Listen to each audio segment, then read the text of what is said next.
Hi and hello everyone. Welcome to day 2 of ACCA Performance Management webinar. This is your instructor Rizwan Maniya. I hope you are doing well. Kindly confirm everyone, is my voice clear, audible to all of you in the chat box, please? Kindly guys. Okay, I just received the confirmation. Very few students have confirmed me. Okay. Guys, I hope the first day of webinar went well, and now today is second one. Again, lot of learnings ahead for you people. Just be connected and be with me till the end. I hope day one went well. Kindly confirm, how was your day one? Did you enjoy it, everyone? And in terms of learning, I am very sure that day one would have given you a lot more clarity and confidence as well. All right, let's begin, guys. How to remain connected with me during the webinar. We have this chat box that you uh, have to use for any questions and interaction. Uh, you can use this support admission department number for any admission related details. Plus, if you want to join the global PM WhatsApp community, the admin team will just share the link right now. You can see the link in the chat box. You can click and join the PM Global group. Plus, if you will watch in form of recordings later on, you can contact this admission department number and they will be happy to provide you the link. You can even contact me as well at this number for any further help, guidance, whatever you want to talk to me. So I'm the principal here. You can contact me and I'll be more than happy to help you, guide you, provide you suggestions, guidance, whatever. So this is the number that I've given you at the top. You can contact me at this number as well. All right, the day-wise plan we did discuss yesterday. Day one, we did target section C and B. Then today we will be aiming more number of marks like C, B, and A. A quick update about the revision camp. Day 1 and 2 are totally free for you. Revision camp basically is starting from today. It's our paid batch. So those students who want to join the revision camp, and this is very much tailored for those who are doing self-study. So all the self-study students, you can definitely join this revision camp, which will include the top 20 to 25 areas pre-recorded content, including past papers. Then followed by 2 mocks. One mock will be a live mock with a live debrief I'll conduct, and we will check that mock and give you the feedback, followed by another mock, which is a complimentary mock with complimentary debrief. Then there will be a grand revision at the end for this paper, and that revision will definitely be very useful in terms of revising the conceptual based areas. So any interested students who want to join can contact the admission department at this number. The batch has just started from today. So from tomorrow, effectively, you have to start the things as the plan will be shared with you. So this is the plan that you have to follow. All the students who will enroll for this batch, they will start their access of the portal and the recorded content from tomorrow. They have to complete till 20th of February. They can focus on their weaker areas first. It's not compulsory to complete the entire portal, but yes, you can focus on your weaker areas and try to cover those first. Then the 2 days webinars, yesterday and today, we will end with these webinars, followed by December webinars also you have to watch. So those are available on the portal as well. 16th Feb, we'll have a live grand revision. So be part of that live session as well, followed by a live mock on 21st, followed by a debrief on 23rd. These two are again the live classes that I'll conduct. Then followed by a complimentary mock and the complimentary debrief, and the results will be announced on 25th of February. Okay, we'll try to give you result more earlier as well. So this is what you need to consider. This is what is the plan that I have shared with you people. Uh, Please, those students who will enroll for the revision camp, they will have access to the limited areas, limited topics, but those are very much beneficial and useful for the examination. So once ready, want to enroll, all self-study, this is a very good option you have. You can contact at this admission number and they will be more than happy to help you. This is the number I hope you can see at the bottom. If you cannot, let me write this for you. It's 971. You need to WhatsApp them, okay? 5210 90867. Okay, you can WhatsApp them at this number. All right then. Today's topic includes financial, non-financial performance indicators, our area of performance measurement, which is very important. You go know that it comes in the paper. Then we'll touch balance scorecard, relevant costing, and these are the very important areas that I've picked up for today's session because students are struggling in these areas. So let's see how can you improve in these areas. Starting from the first one, financial, non-financial performance. Is a very important area, and as I said earlier, as I did mention yesterday as well, that a lot of my exam performance reports that I study students send me, I have seen that they are struggling in this question. They are massively struggling in this question. The score in these questions are less, so it clearly shows that they want to improve, they should improve in this area. So let's quickly just start with performance measurement. See, financial performance indicators and non-financial performance indicators are very crucial for the success of an organization. Okay. So when I say success of an organization, it clearly means that if any organization you want to check the performance, you need to check them financially as well as non-financially. It is not possible that you just focus on financial measures and ignore the non-financial aspects. Okay. So for the proper assessment, financial and non-financial both are extremely important. Now, first of all, when it comes to financial performance indicators, so there is a big list of financial ratios that you have covered earlier, which falls under the heading of profitability ratios. This includes ROAS, asset turnover, gross profit margin, net profit margin, and operating profit margin. These are profitability group based ratios, followed by gearing related ratios. And these gearing related ratios include financial gearing, operational gearing, interest cover. These are the one that comes under this heading, followed by investors ratios. Investor ratios includes earning per share, it includes dividend cover, it includes dividend yield. These are the ones that investors are actually looking at in terms of their performance assessment. Okay, so it's important to focus on all the three groups like profitability, gearing, and investor ratios.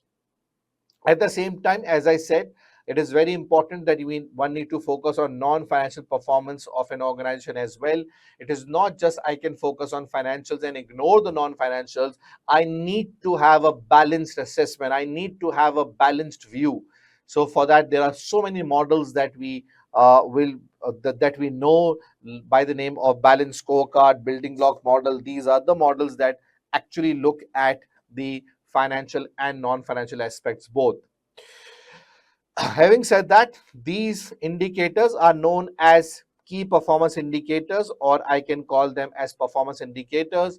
These indicators basically are measuring a very important thing, and that is known as critical success factor, CSFs. Okay, so CSFs, I'm sure you know about CSFs. CSFs are the areas in which a business should win. If you want to win, you need to focus on critical success factor areas. So it is very important that one should focus on the areas that will help business to achieve, succeed, known as CSFs. So KPIs, these indicators are basically a one that will measure the achievement of CSFs, that will measure the achievement of these key areas that will help a business to succeed. Now, having said that, the importance is towards both the financial indicators and non-financial indicators. So as I said earlier, there are certain models that do take care of these. And the one that is a very popular one known as balance scorecard, this model is the one that focuses on both financial and non-financial indicators, followed by internal and external factors. So this model is divided into 4 areas, starting from financial perspective, moving towards customer perspective, then coming towards internal perspective, and innovation and learning. So if you want to check the performance of an organization, if you want to measure the performance of an organization, so you can use balance scorecard that will give you a balanced view. It will not outweigh financials over non-financials. It will not outweigh non-financials over financials. So it's a very good model that will ensure that balanced assessment is done between both the areas. Starting on the first one is financial perspective, that deals with shareholder value, that deals with shareholder value creation. Now, when I say shareholder value creation, what it means? See, ultimately, a shareholder is the final beneficiary of a profit-oriented private organization. So, at the end of the day, whatever you do, whatever you've done, all will benefit shareholders.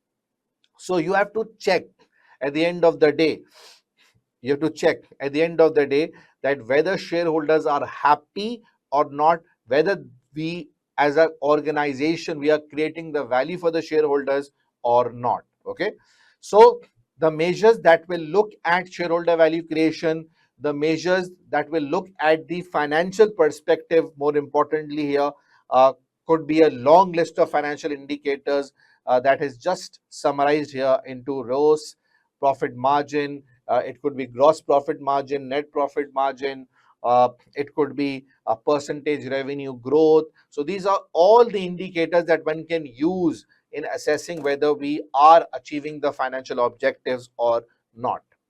Number two area to focus on is customer perspective, because at the end of the day, to whom are you providing the services? So you're providing services to customers, and their satisfaction is extremely important. If they are not happy, they are not satisfied, how will you be able to expand the business? So their satisfaction in terms of quality, delivery, reliability is extremely important. Okay, so to check whether they are satisfied or not, to check whether they are happy with the business or not, there are multiple indicators one can use, and few are written here as an example, like number of repeat customers, which means the more the customers are repeating, it is a very good sign that the customers are happy with the organization, they are satisfied with the organization, and that is why they are coming again and again at the organization again. Okay, so yeah, number of repeat customers, followed by percentage of customer complaints. Now again, the more the complaints customer is doing, the less satisfied the customer is. So customer complaint is a very good indicator. You can actually be ensured about it that yes, whether they are happy with the overall services or not. These complaints can further be bifurcated into specific areas like quality complaint, like delivery complaint, so many different specific areas you can focus on. But overall, complaint is a good indicator for customer satisfaction. On top of it, you can use number of positive feedback, negative feedback, customer surveys. Those can also act and provide you the message about customer satisfaction. Third area, which is well connected, is known as internal perspective, which basically looks at the efficiency of the processes, okay, of the organization, that how efficient processes the organization has. Okay, so it basically looks at the efficient processes of the organization, how efficient the processes are. And remember, the more efficient processes the business has, the more better business will be able to satisfy the customers, and the more happier the customers are, the more better will be the financial results. So these are simply interconnected, my friends. Good customer, good internal perspective means customer satisfaction will be good, and hence financial perspective will be good. So how to measure the efficiency of the processes? So there are certain indicators like percentage, system, downtime. The more the downtime of the system means efficiency is not good. The more the downtime hours, again the efficiency doesn't seems to be good. Plus on top of it, labor turnover could be a very good measure as well of efficient processes, because the more the people are leaving the organization, the more they are not retained in the organization, the less efficient your processes might be. Okay. So internal perspective also includes the use of automation in improving the processes of the organization. In fact, I can say the more the automation that you do, it helps to improve the internal perspective. And what looks at automation and innovation is this fourth perspective, that is innovation and learning, which actually deals with uh, multiple areas, like number one, how innovative the organization is in terms of manufacturing innovative products, providing innovative services. This is one angle. The second angle is how innovative the organization is in terms of improving its manufacturing process, how much technology usage they do in order to provide the services. That is also something that comes under innovation. One innovation is in the product development itself. The other innovation is the innovation in terms of its processes, the way they work. Okay, that can definitely improve your internal perspective, and hence customer perspective, and hence financial perspective. So these are very nicely connected with each other. Not only this, it also includes how the organization is learning, how the employees in the organization are learning, the skill development of the organization, the skill development of the employees who are working in the organization is very crucial. Are we providing right skills to the employees? Are we providing right skills at the right time to them by providing trainings and all? So yeah, it is also something that will contribute to the innovative process, and also will contribute to the innovation in terms of products. Okay, so measures includes like percentage of revenue from new products, number of training hours. The more the training hours, there is a positive vibe about it, that yes, if more hours of training, maybe skillful employees you will have. Okay, so that's innovation and learning perspective. Yes, it is clear, the more innovative you are in terms of everything, skill development and all, the better will be your internal perspective. The better the internal perspective, the more customer will be happy. The more customers being happy means that you will eventually be very good in terms of your financial numbers. Okay, ji. So this is a reverse Z, I would say, a reverse Z. You can see I made a reverse Z for you, starting from here, then moving towards this one, then here, and ultimately here. So it's a reverse Z connection in balance score card. Done? Perfect. Very nice. Now, I said earlier, if you want to assess the performance of an organization, you can use balance scorecard to check whether they are done well or not. So this was about balance scorecard. Now it's time to move towards the first question. Before I get into the question, a quick recap I want to give you in relation to CRQs. One thing that I was focusing a lot yesterday is you need to learn how to figure out the verbs and the objects. You need to know what is the difference between the different objects. Plus, you should be able to split them into different parts. Secondly, you must identify whether the question is a knowledge-based question or an application-based question. So a knowledge-based question simply requires you to write the knowledge stuff like definitions, like simple, without connecting points, that you have to write simple knowledge based stuff you have to write in the answer. But in application based, and you have seen this application based is also one of the major criterias that is published in my exam performance report, where you get a feedback from the examiner whether you are good in application or not. So this application based question requires you to apply whatever knowledge you have in your mind in the scenario. So here you have to link with the scenario. This application based requires scenario linking. The answer should be relevant to the scenario situation. Okay, so whenever you read a question of CRQ, it is very, very, very, very, very crucial to determine whether it's a knowledge based question or it's an application based question. And usually whenever the question states that right in the context of A company, right in the context of B company, right in the context of C company, so that is more application based question generally. Okay, so once you have learned how to determine between knowledge and application based, the other thing that you will look in every requirement is to find out the verbs and the objects. There could be multiple verbs, multiple objects. As I said earlier, these verbs mean different. Verb is basically an action to perform. So the action you perform when you state is different to when you explain, is different to when you discuss, is different to when you compare, is different to when you calculate. So these basically are the actions that you have to perform: state, explain, discuss, compare, and calculate. Now these actions are to be performed on elements or objects. There are different objects that you have to highlight, and your answer should focus on those objects only, should not go outside those boundary, so that you can get complete marks. So for example, the question says state the advantages and explain the advantages. So remember, in both the cases, it's the advantages that you have to focus on.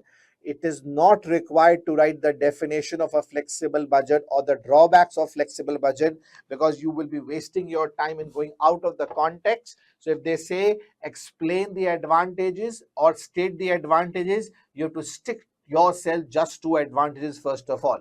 Now, the difference between state and explain clearly means that in state, the level of detail will be very less compared to explain, because when you state an advantage, you simply just mention, okay, this is an advantage of certain budget, like flexible budget, zero-based budget, rolling budget. Okay, but when it comes to explain the advantage, you mention why that is an advantage. You explain why that is an advantage. A very simple example I can give you here, and that is, I can say zero-based budget. Zero-based budget, you know what is zero-based budget?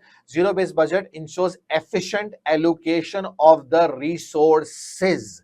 Now, this is what I've stated as an advantage of zero-based budget: efficient allocation of the resources. But when I have to explain the same thing, so I will not stop here. I will continue from here. And what will be my answer? So listen, zero-based budget ensures efficient allocation of the resources as it requires proper reasoning why certain activities are part of the budget. You have to justify those activities, okay, before being included in the budget. So you did mention the reason. You went some extra mile to explain why that is an advantage. So in state, just mention this is an advantage. In explain, you have to mention why that is an advantage. So difference is very clear. Difference is very clear. Difference is very clear. That is what you have to understand, because your marks are according to that as well. Okay, marks are according to that as well. So state has a different action to be performed. Explain has a different action to be performed. In discuss, we cover pros and cons, positive and negatives, different action to be performed. So make sure that you do understand the meanings of the verb. And I've already made it clear yesterday that you can watch a very good video available on VIFHE's YouTube channel by the name of Examinable Verb, that will give you the clarity about these verbs. Plus, I made this very clear yesterday as well.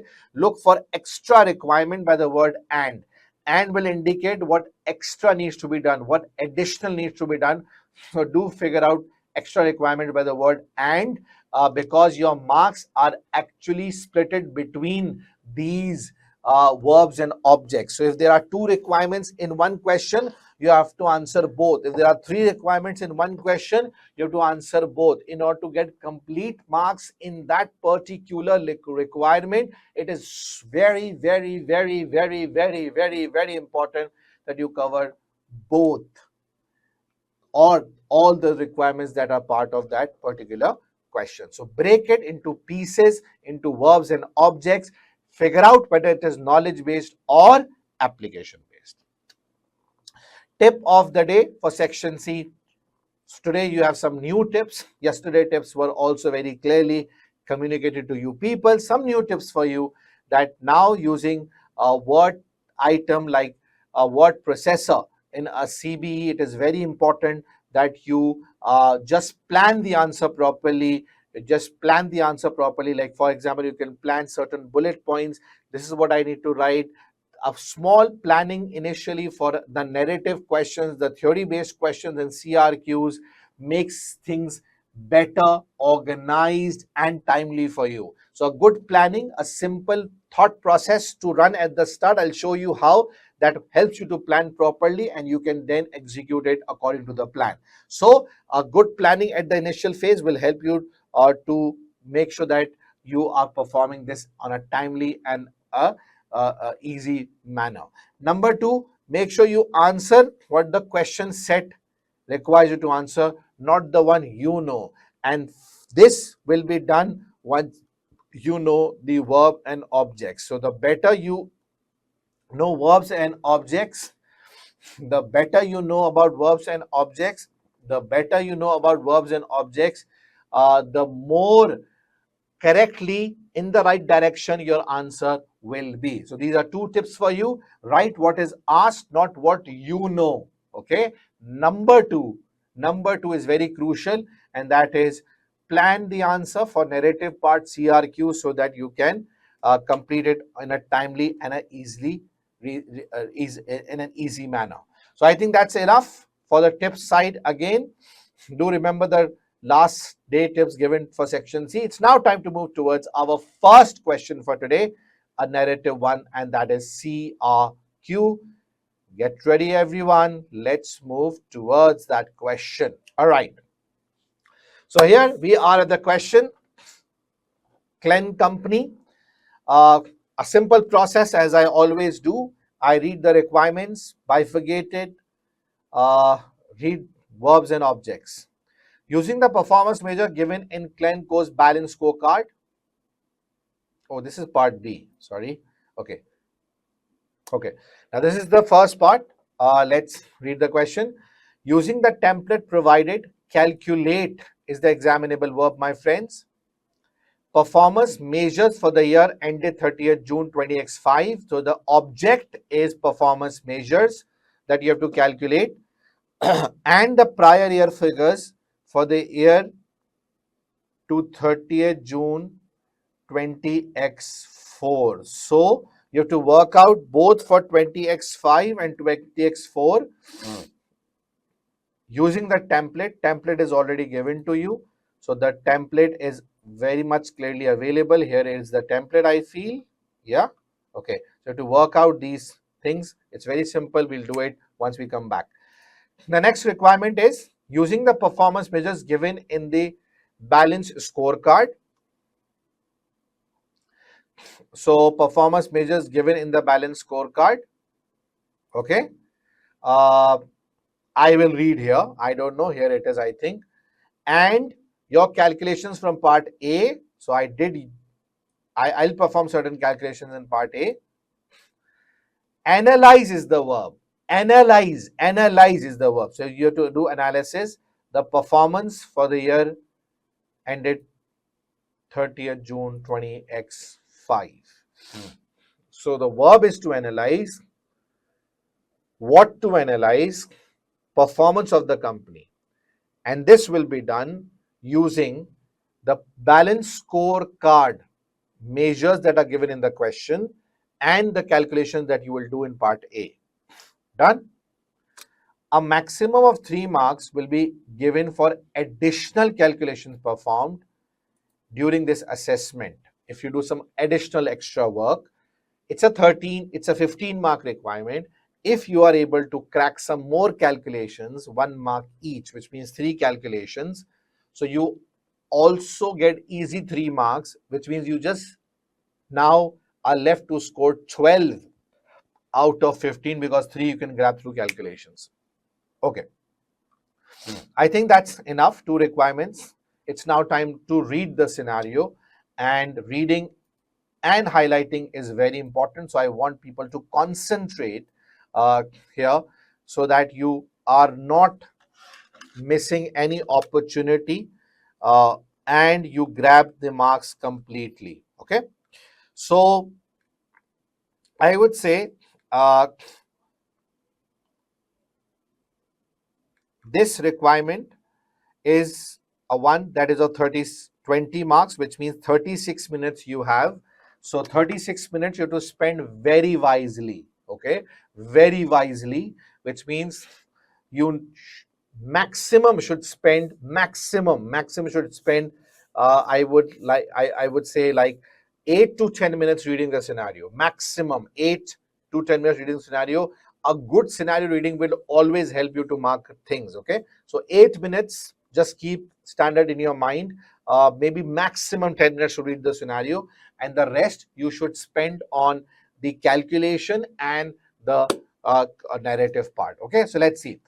Klen Company, and again, for I always say for all the performance measurement questions, or the questions that deals with financial and non-financial performance, or all the questions where you have to assess the performance of an organization, I always say this to my friends, that when you are reading the scenario, you have to highlight number one, listen, nature of the business. Nature of the business, you have to highlight what work they do. Number two, you have to highlight all sort of percentages given in that case study. Number three, any absolute figures given in that case study, to highlight that. Number four, any information about price, selling price changes given to you, you should highlight that as well. Number five, any important fact given to you in the scenario. Fact here means like certain government actions, like some economic changes, certain important actions taken by the organization, all you should highlight. So there are five important things that you should highlight when you are reading a scenario that basically is dealing with the performance assessment of an organization. Let me repeat that once again for you. Number one, the nature of the business. Number two, any sort of percentages, any sort of numbers, any sort of selling price information, and any other important facts given in the scenario in relation to governmental changes, economic changes, competitor informations, or any action taken by the organization themselves. You should highlight, because those will help you in your performance assessment. I hope you have noted that down. Okay, so let's begin. Klen Company manufactures industrial washing machines used by hotels across the world. I think that's enough to understand their nature of the business. It's a manufacturing business. It's a manufacturing business, and what they manufacture is washing machines. It is based in the country of D land, but has manufacturing plants in number of countries. Okay, it is the head office is in D land, but it does have many manufacturing plants in other countries. Okay, so it's a manufacturing business, that is clear. The company's goal is to be leading global industrial washing machine manufacturer. Yes, one thing I missed out, always highlight any objective or goal given. This is the sixth point. Sorry, you have to note this down as well. Note any goal, objective, mission, vision given as well.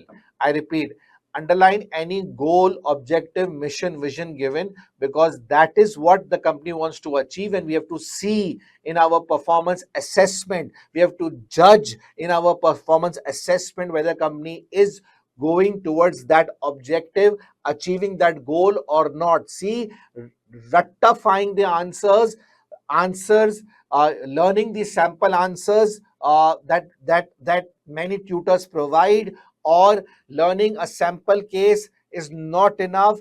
In this area, why people struggle? Because you have to answer according to the situation, according to the environment, according to the scenario information, which is not difficult. Not difficult. Just high presence of mind is required. High presence of mind is required, and you are able to do it very easily. Very easily. This area is much easier than learning a sample based answer and rewriting it every time. It's much easier than that as well, because you don't have to learn anything. It is all scenario that will help you, support you, and you can read according to that. So yeah, the 6th point that I've highlighted is I highlight the goal, objective, mission, vision that is given. So here it is: leading global industrial washing machine manufacturer, generating value for customers and shareholders through a commitment to quality, innovation, and respect for the planet. So it's a very detailed goal given. I will repeat, they want to be the leading industrial manufacturer. Okay. uh, this will generate value for shareholders, this will create value for their customers, and this is what they can achieve through focus on quality, number 2, innovation, and respecting the planet, like environmental friendly company they want to be. Okay, environmental friendly company. Okay, in 20x5, the global economy suffered a severe downturn. So this is an important fact. Okay, severe downturn, and sales of new machines fell significantly. Okay, however, Klen's CEO is confident that the company's reputation for quality, its commitment to embracing new technologies will help it strengthen its competitiveness and market position as the global economy recovers from the downturn. So this is very good confidence, okay, from the CEO. And the CEO believes that the focus on quality, the focus on technological advancement will always keep us in front of all the competitors, right? The company's commitment to technology, okay, is evident both in its manufacturing processes, which is highly automated, and also design of its machine. So it is very clear that they are not just using technological advancements in the way they work, in the way they manufacture, plus the products that they develop are also tech-based products with high innovation. It has been a market leader. Market leader. Okay, you know what is a market leader? Who is leading the market in the development of most energy efficient machines, with its Eco 10 range of machines being the most energy efficient machine available in the market. So they are at the forefront, they are leading the market in terms of environmental friendly machines. Okay, energy efficient is environmental friendly machines. The company's board uses balanced scorecard to measure the company's performance with the following objectives and measure for each of the perspective. Now, once you saw the word balanced scorecard, you as a PM student, what should come to your mind? Come on, if you're a vice student, you can easily relate balanced scorecard with the company's goal. And you can see the goal is to be the leader in the market, which means financially you will be at the top.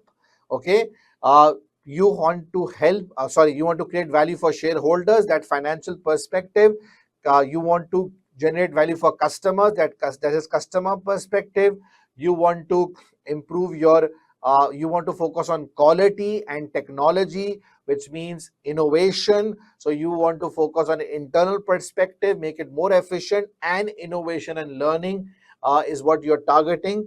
Plus, you are also focusing on environmental friendly things. So balanced scorecard is a clear fit I can see here, with all the four perspectives are well connected, are well linked, are well connected, are well linked, are well connected, are well linked with the goals of the organization. Okay, so you can see financial perspective, the objective includes sustainable growth, sustained growth, which means on a continuous basis. Sustained growth means on a continuous basis you have to maintain your growth, okay, and maintain profitability. The measures include revenue growth percentage and operating profit margin in absolute terms. Customer, strengthen the market position. Strengthen the market position. The more happy the customers are, the more market you will capture and retain as well. So the measure is market share percentage. Delight customers.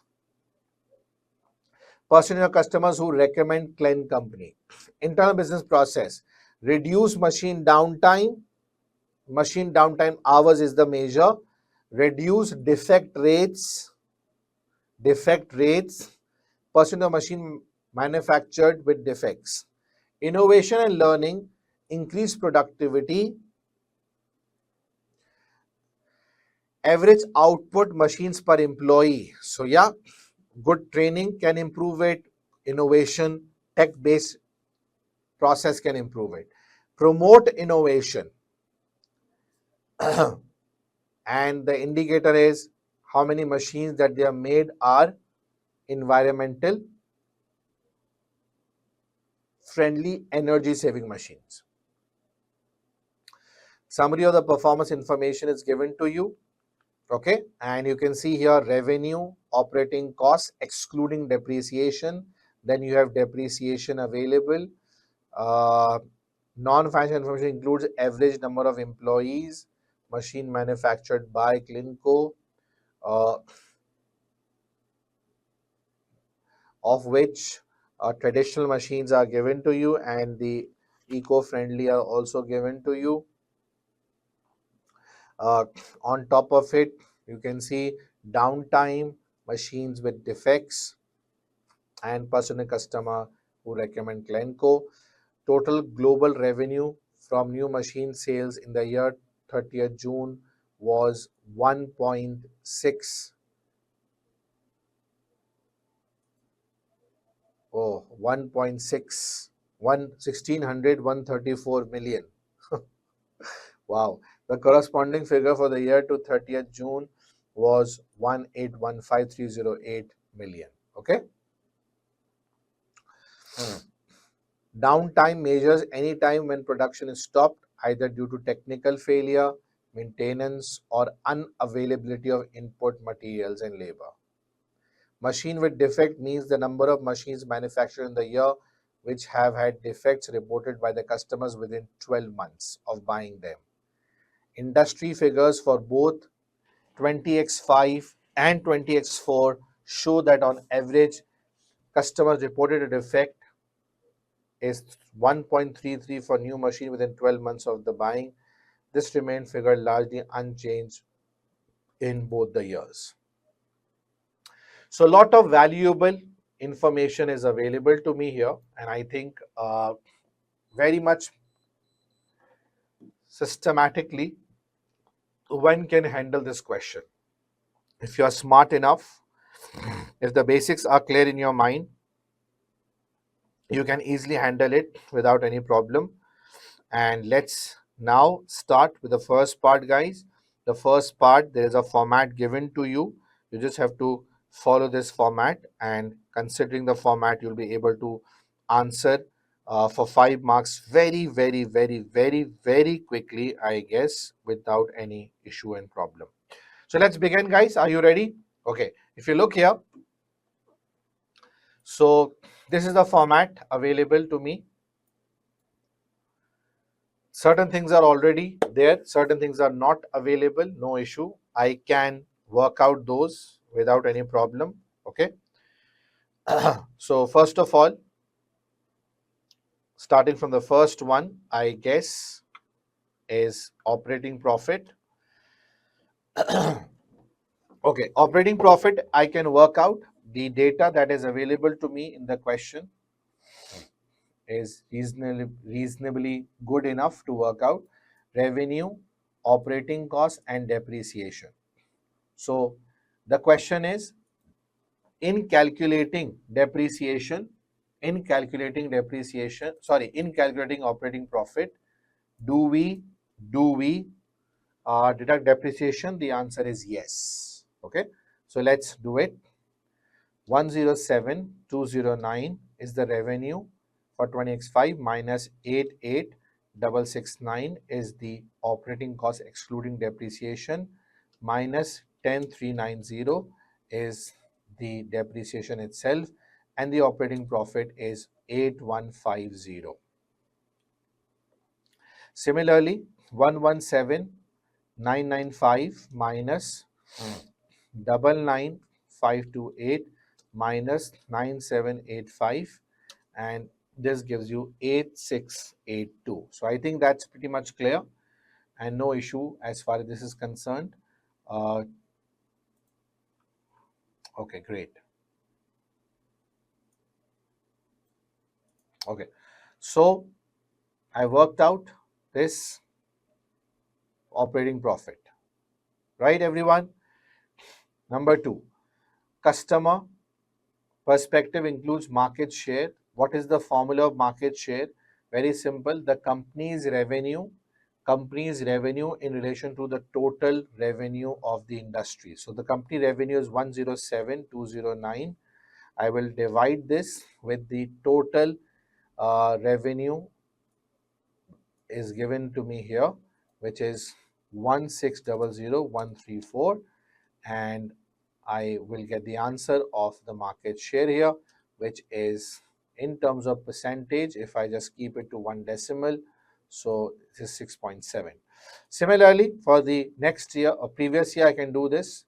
It's 117,995 divided by the industry overall 1815308, and the answer to one decimal place in this case again will be in terms of percentage 6.5%. Done. So see, these are easy numbers I'm getting. Just make it very simple for you. It's a 20 mark requirement. So how many marks you need to pass? That is what I always focus on. 10 marks. To get those 10 marks, 5 marks you can grab through calculations. This is what I always ask people to think in the paper. Even if you are short of time, this is the last question that you are doing, you don't have sufficient time, but at least work smartly, get close to passing marks. And if in every question you come close to the passing marks, you will pass. Minimum marks that you will get in the overall paper will be 50. Okay, so think wisely. Come on, think wisely. You're not kids anymore. Next, percentage of customers who recommend Klen is already given to us. Downtime hours are already given to us. Percentage of manufactured machine with defects is what I'll work out here. So I have the data available. These are the defected machines in the total machines that I've manufactured here. Okay, so defected machines 24,086 divided by total 37,63400, and the answer I will round it off to 2 decimals 0.64. Done. Similarly, 29,322 divided by 4249,600, and the answer to this is 0.69%. Done. Next, innovation and learning. Average output, machines per employee. Machines per employee. Okay.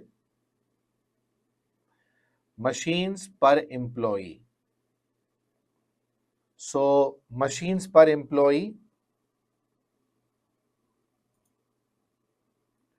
Okay. Machines per employee. So, machines 37,63400 divided by how many employees do we have? 61,860.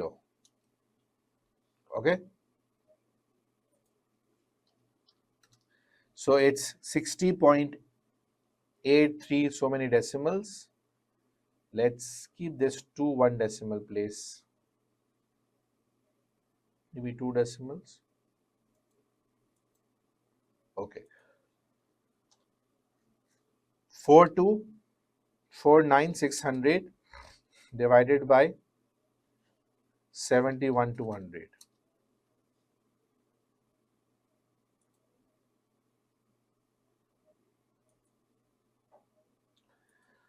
Eco 10 machines as a percentage of machine produced. I can work out that as well. These are the machines which are Eco 10 machines out of the total ones. So, okay, 1,751,164 divided by 3,763,400. Similarly, the next one, 1,732,336 divided by 4,249,600. Okay, clear everyone? And let's work out the percentage of these two. Done. I think this is very much manageable. Come on. Don't say that this is not possible, this is difficult. I don't think so. This is difficult. Pretty much manageable for you, all of you. 5 marks done. You can grab complete 5 marks. And just imagine now how much less hard work you need to do to just pass here. You just need further 5 more marks to reach to 10. Okay. I hope no problems. Guys, so far, clear everyone? Done? Yes? Okay, great. Now, the next part, and I definitely will be using these numbers. I wish I could have copy pasted for the next part, but anyways, I cannot. Now, it's a 15 mark requirement. Let's plan it. Okay. I have to analyze the performance. So, verb is analyze, performance is the object. Okay. And this is a 15 mark requirement. So, the planning would be very much similar to the way it is given in the question. So, this is my financial perspective. This is my customer perspective. A good student, while solving or before starting the solution, will look at the verbs. Here is one verb, analyze, and one object. Will look at the marks, how many marks are on offer. 15 marks. 3 marks you can grab somehow, you can steal 3 marks by doing some 3 relevant calculations. Just in case if I ignore that for now, so 15 divided by 4 areas, okay, 4 areas, and in those 4 areas, you have 2 measures each, okay. So if you see here, the first is revenue growth, okay, revenue growth, right? You can use the headings if you want to, the same headings if you want to. You can use the objectives if you want to, okay, under these, and you can discuss them under these headings so that you are not getting confused or not giving that confusion to the examiner. So you can see here, revenue growth could be one heading under this. Second could be profitability or maintain profitability, whatever suits you. Under customer, you can use market, position, okay, and you can use further uh,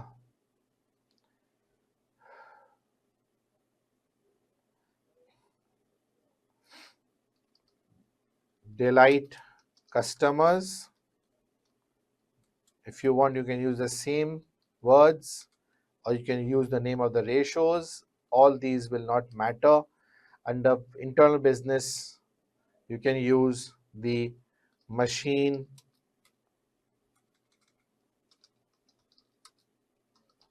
downtime as your first heading, machine defects as your second heading,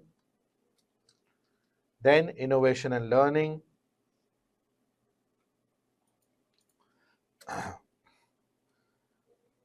productivity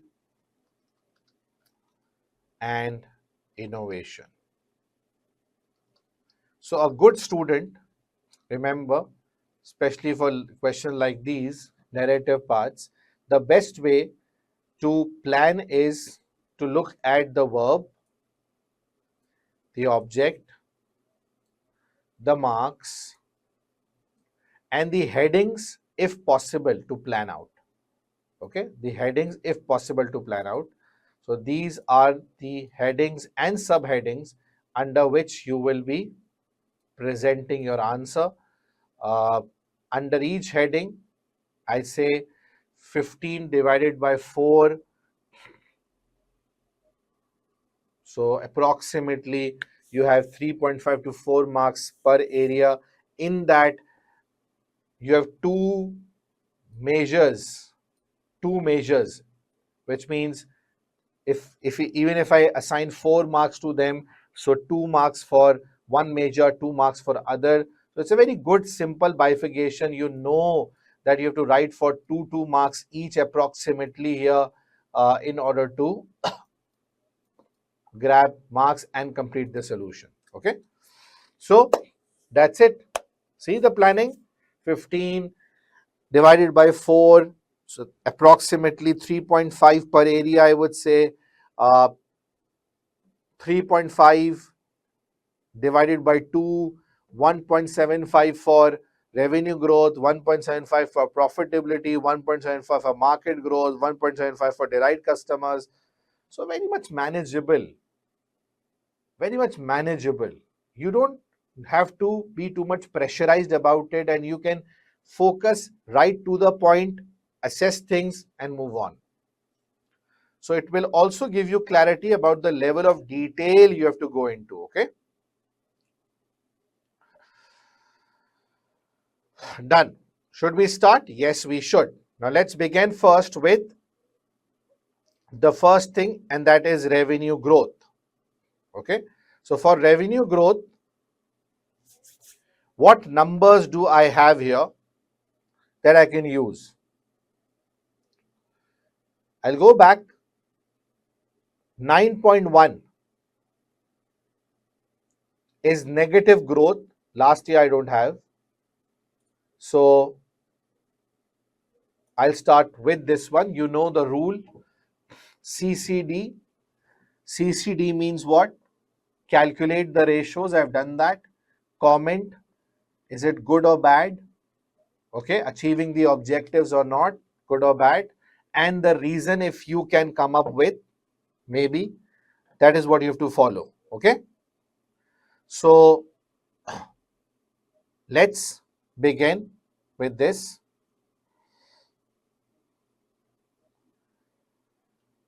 The revenue growth is by negative 9.1% for K company this year. Clearly, is it good or bad? Indicating that company has not achieved its objective. Now, what was the objective? Let's keep objective here. Sustainable growth. Okay.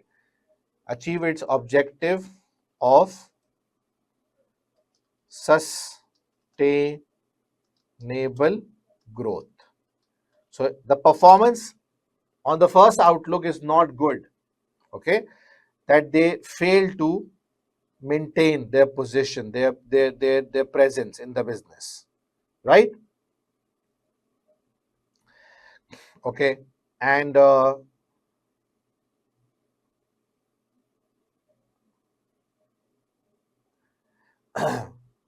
and you can further see that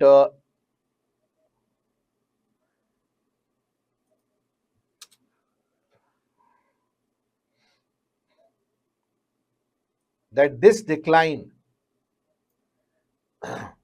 of 9.1 uh, can also be assessed by looking at the manufacturing of machines have also gone down by 11.4%. Okay, so you can see here the decline impact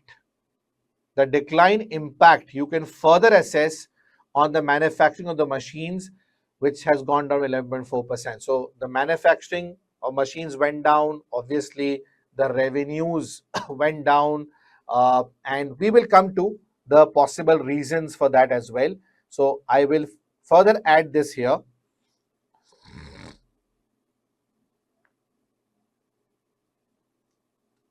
The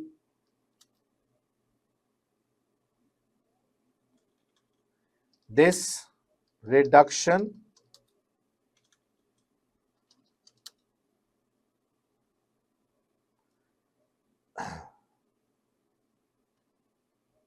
will also likely reflect the significant reduction in the machines manufacturing, which fell down by 11.4%. You can see here. Okay, done. Now,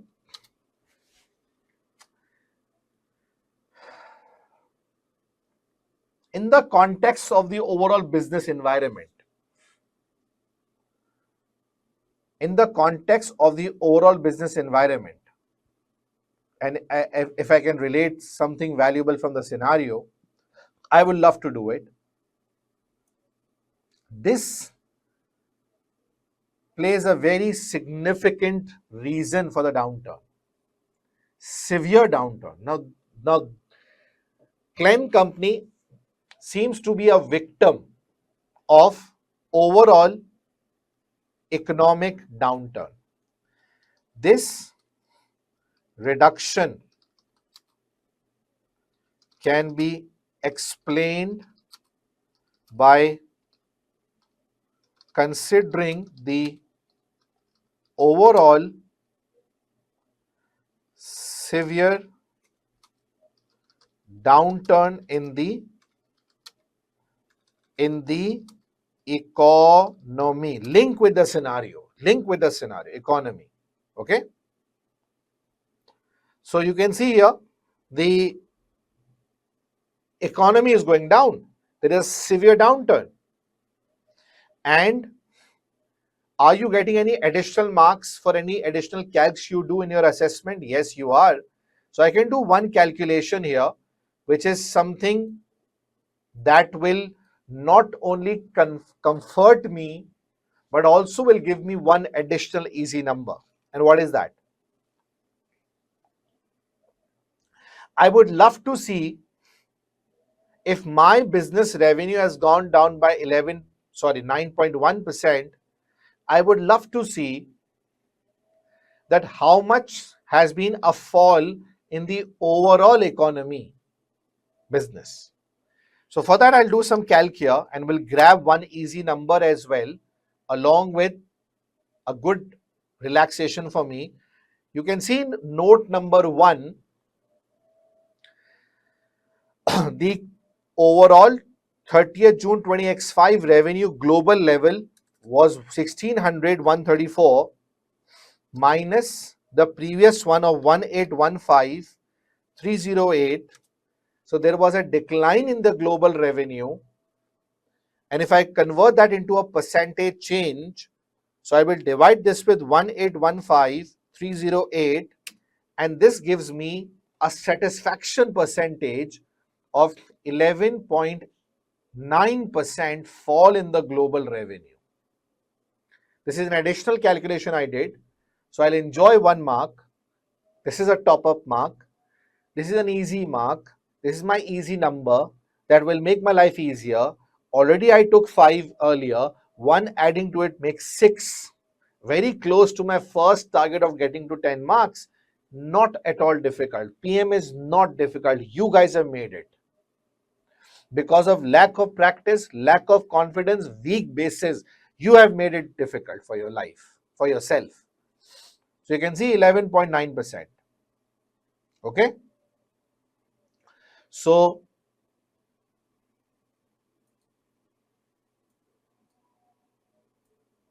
okay. If I close this and I can write here severe downturn in the economy, which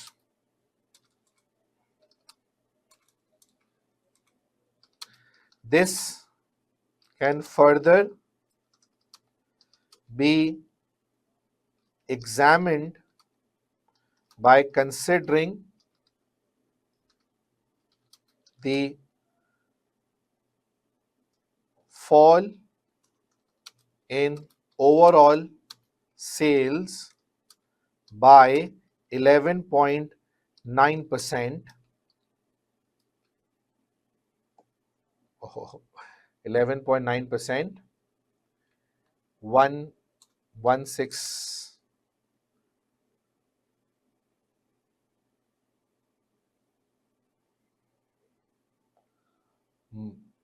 minus 1815. Okay, divided by 1815. Done. 11.9%. Now see, it will give you a very comforting feeling. Hence, it is clear that in declining market like this, K company revenue fall is 9.1%, which is less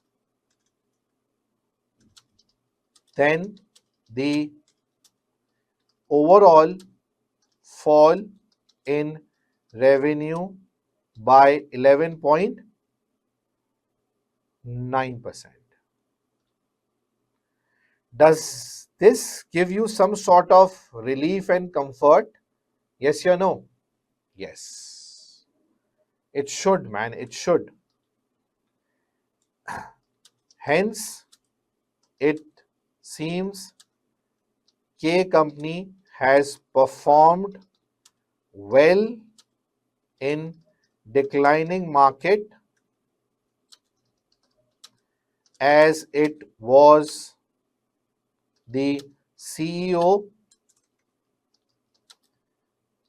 confidence that K Co, because of quality and technology, will be ahead of competition. Halas. See how beautifully I again have connected with this paragraph in my own words.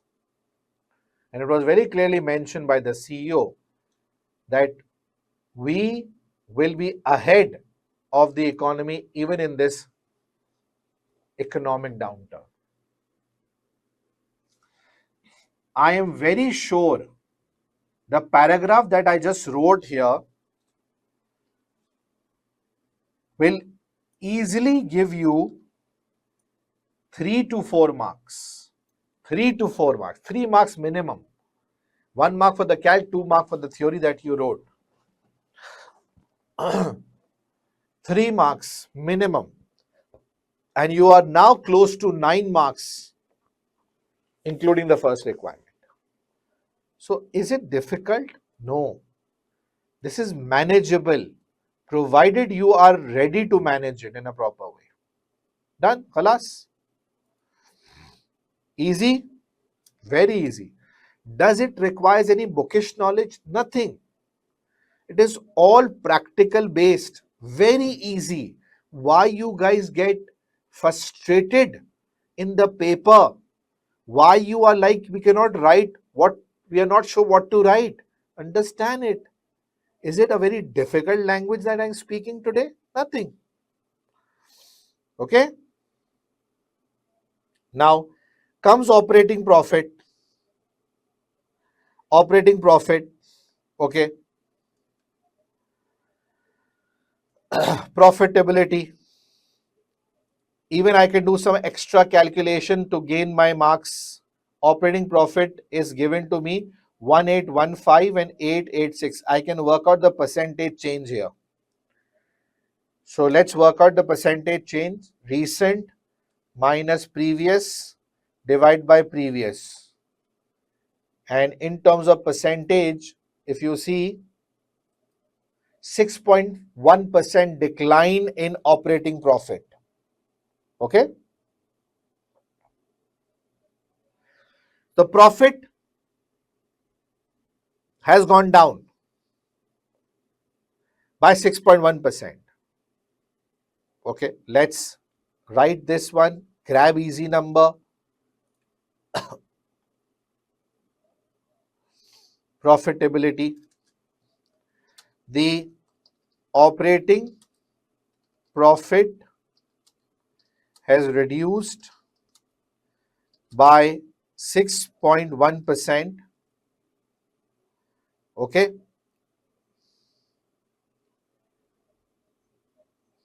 Which is inevitable as the revenue has gone down by 9.1%. Okay. This is the after effect. These are the after effects. Okay. But the positive thing is, however, the profit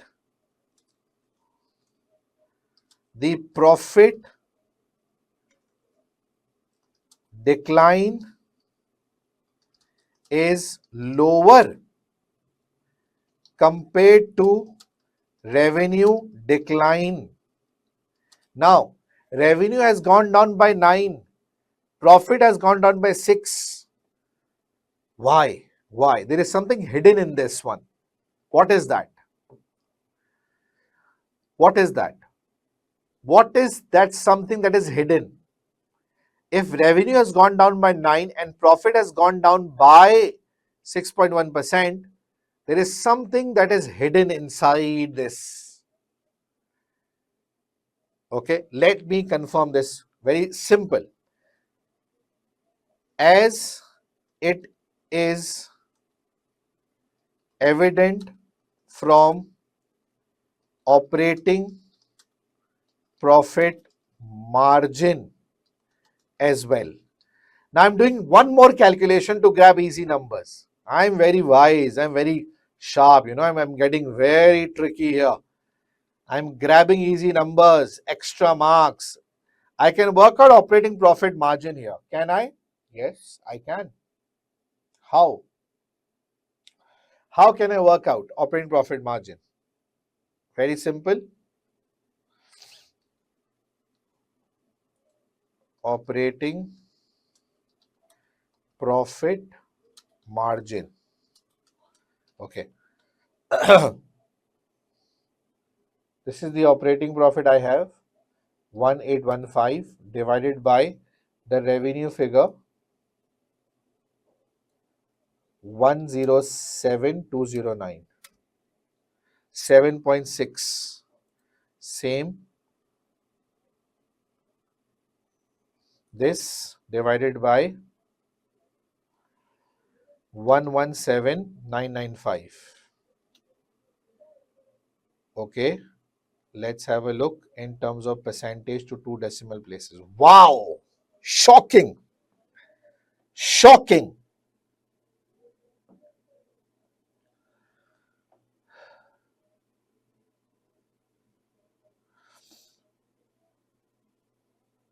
Operating profit margin has gone up. Shocking. One mark in my pocket. And now see, I always explain people, operating profit margin, if going up or going down, is very much dependent on the cost and the revenue. Okay. Now, the cost and the revenue. Try to listen to me what I'm saying here. Now, if you look at the cost, so the cost has gone down, okay, and the revenue has gone down. So why operating profit margin improved? Very simple. The percentage cost reduction is less, okay? Oh, I beg your pardon. I beg your pardon. The operating profit margin reduction is 6.1%, okay? And the revenue has gone down by 9.1%. Now, why is that? What could be the reason behind it? So, I did work out operating profit margin. Listen, operating profit margin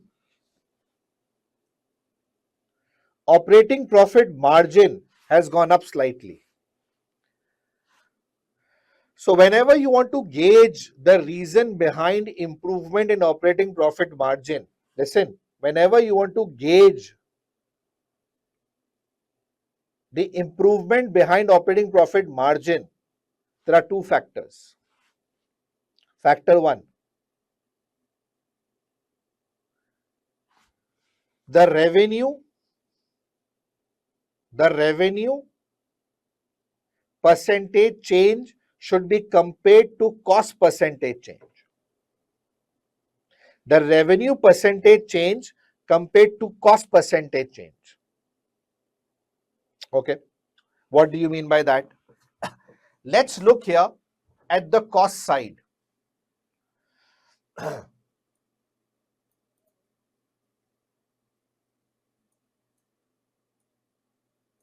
99 to 88, the cost has gone down. Okay. Depreciation cost has gone up. If I just see here, so my operating cost excluding depreciation has gone down, right? And my depreciation cost has gone up. If I just accumulate these two together, so what will be the figure? Let's have a look here. Percentage change in cost. Let's work out. 88,669 plus 10,390. Second, 99,528 plus 9,785. Now see, let's work out the percentage change in cost. Current minus previous divided by previous means you can clearly see here in terms of percentage, the revenue has gone down by 9.1%, whereas the overall cost has gone down by 9.38%. So the cost reduction compared to the revenue, the cost reduction compared to the revenue is more. And it is indicating what? Tell me. Better efficiency. Better efficiency. Guys, are you with me or not? Better efficiency. Yes? So, the revenue has gone down by 9.1%, but the cost has gone down by 9.38%.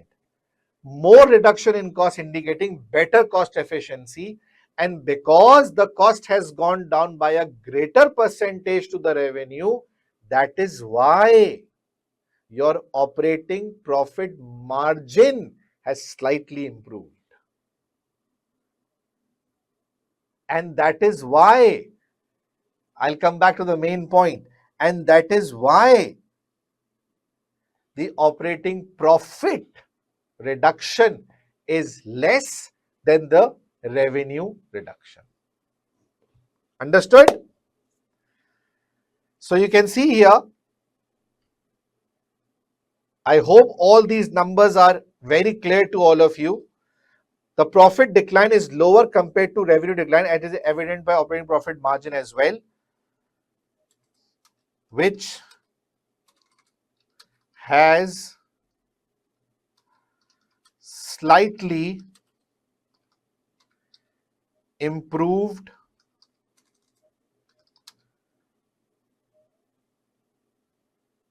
from, how much was that? 7.36 to 7.6. From 7.36% to 7.6%. Okay. This was because of better cost controlling.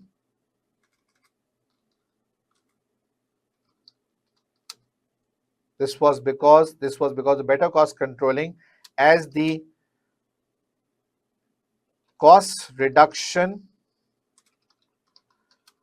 was more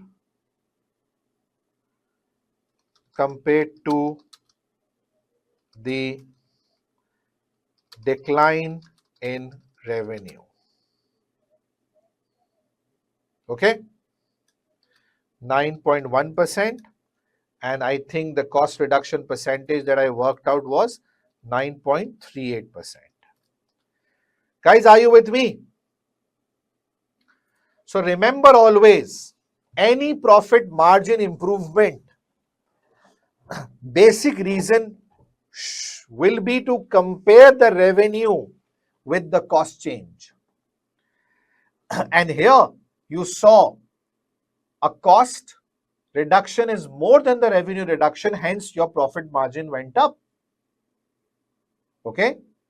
And if you look at the absolute numbers, so it is clear the reduction in profitability was lower compared to reduction in revenue, thus again indicating cost control. Cost control. Okay?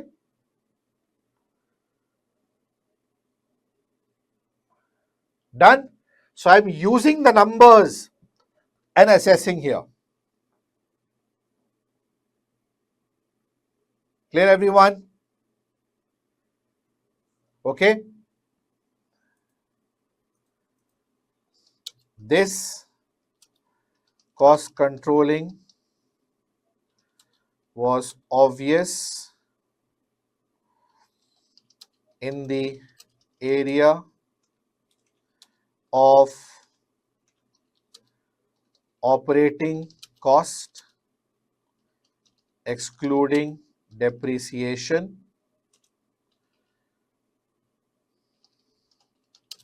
You can see the major cost reduction, sorry, I beg your pardon, the major cost reduction is very much evident in the area of operating cost excluding depreciation. Depreciation went up. I know why. Because they are investing in tech-based assets. So that's acceptable, okay? Oh, what happened?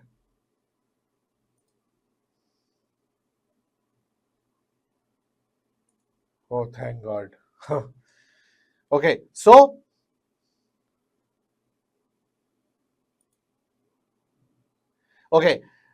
so operating costs other than depreciation went down. That's cost controlling, excluding depreciation, which increased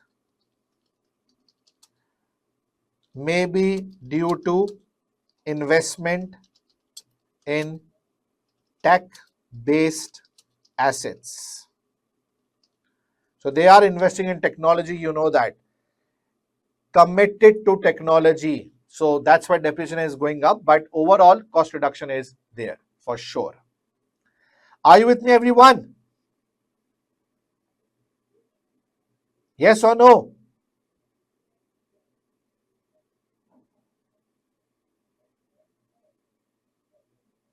Clear? So I think very simple. The marks, the calculations that I'm doing is pretty much simple to all of you. You can see the in-depth analysis that I'm doing here, and I did calculate some extra things like this, all will give me additional marks that they have allowed me. So 3 additional marks already in my pocket, 5 previously done. I'm already exceeding the just passing marks without any problem. Done? Clear? Come on, guys, share your feedbacks. See the understanding that you are getting, how in-depth I'm going. Operating profit margin slightly improved, which was not clearly present there. Why it improved? Because revenue fall was less compared to the cost fall. Cost reduction was more. Why? Because cost controlling was there in the area of operating costs excluding depreciation. And that is why the operating profit reduction was 6.1% despite revenue reduction of 9%. Less profit reduction because you controlled on cost. See the connection that I made here. Okay. Market position. I think that's pretty much simple. The market share, if you look here, where it is from 6.5, it increased to 6.7. Wow, very nice. The market share of K company has increased as well. Okay, despite fall in revenue by 9.1%. Now come on, why the market share has gone up? Can you tell me? Very simple. Because the overall market decline, I worked out earlier, the overall market decline was 11.4 compared to K company's market decline of 9.1%, which is very much clear that 11.4 overall market decline is more than the company's decline of 9.1%. Now, because the overall market decline was at a higher percentage compared to K company, clearly showed that K company performed well in the declining market and hence market share went up. In declining market, people preferred K company. And as mentioned by CEO, hence proved that in the declining market, people will be confident about K company because of their market position, because of their good company reputation. Wow, wow, lovely, lovely. Everything is so well connected. So let's write here. This is because the overall market fell by 11.8% compared to K company market, K company revenue by 9.1%, clearly is the evidence that customers did value the company's reputation, okay, in the declining market as stated by CEO of K Co. Yes, perfect, perfect, very nicely executed. I hope no problems, my friends. And maybe this is again because of the tech investments and all you are doing. So you can clearly see the benefit of those things. Okay?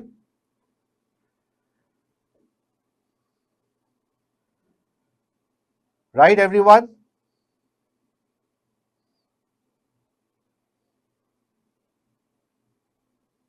Yes or no? Done? Clear? Delight customers. Okay. Delight customers. 56% customers recommended K Co last time. This time 59% recommended K Co. So by looking at the percentages here, I can simply see and comment the percentage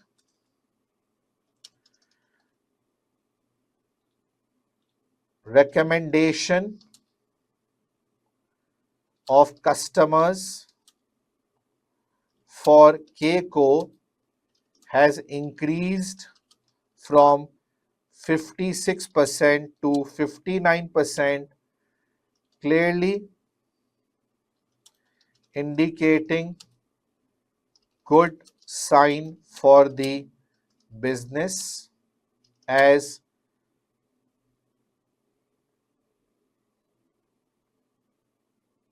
the more satisfied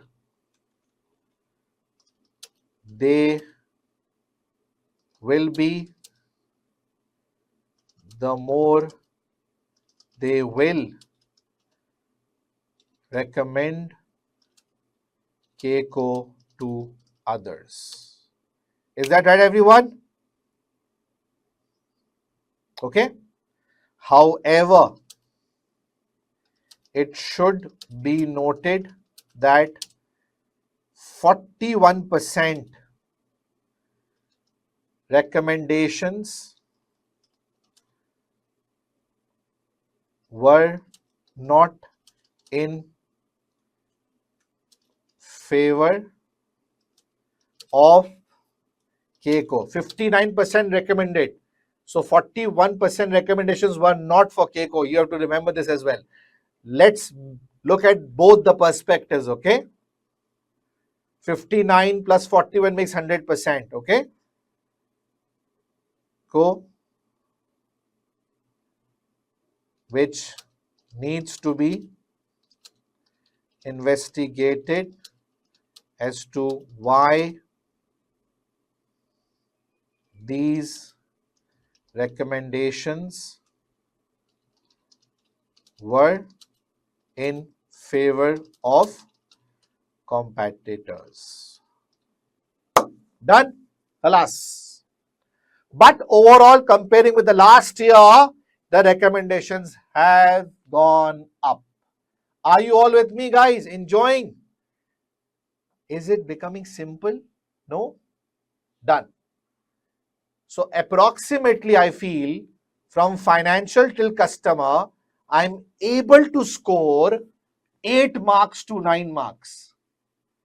9 marks I've already covered here, plus 5 marks of the first part brings me to 14 marks. This is a high scoring area where people don't score much. I want your weakness to become your strength now. Your strength now. Liked it? Happy? Yes or no? Great. So far, learning going good. Please, emojis, feedbacks. Now, the next one is internal business process, which includes machine downtime. Things are pretty much simple and clear now. Going back to the results. So, the calcs that we did earlier, downtime, you can see 6354, and then it is going to 5956, clearly indicates the downtime has gone down. You can even work out the percentage change for a better analysis if you want to. So let's do it. Let's see by how much percentage the downtime has gone down, which is a good sign for the business. So in terms of percentage, if you see, the downtime has gone down by 6%. All right, 6%. Okay, let's come up to the reasons, guys. Be with me. Very simple things are looking now. Machine downtime. The downtime has gone down by 6% compared to last year, clearly indicating good performance for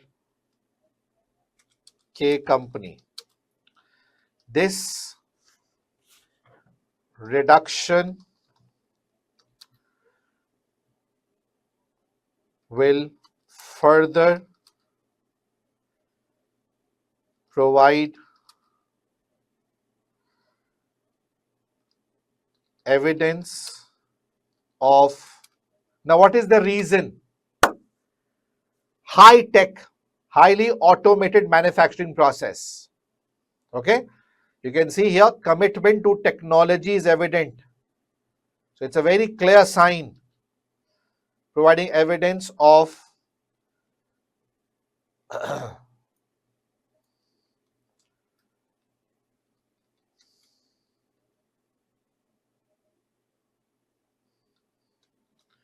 of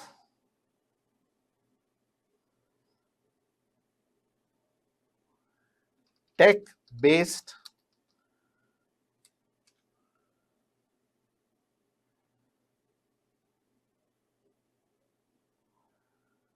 automated processes that they are focusing helped to cut down on downtime. Is that true, everyone? Say yes or no. I am very sure this is simple. Simple. Okay?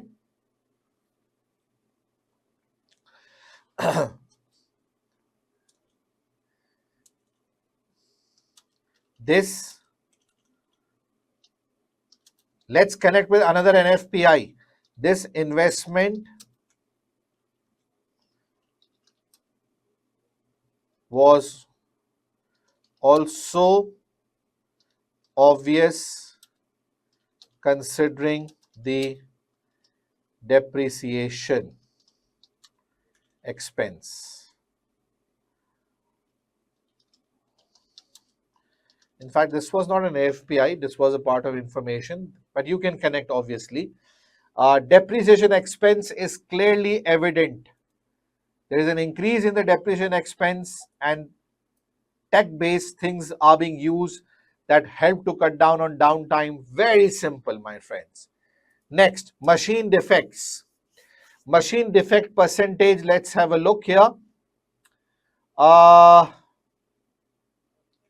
the defects were 0.69 going down to 0.64. So again, reduction in defects. Reduction in defects. The percentage machine defects have reduced from 0.69% to 0.64%, indicating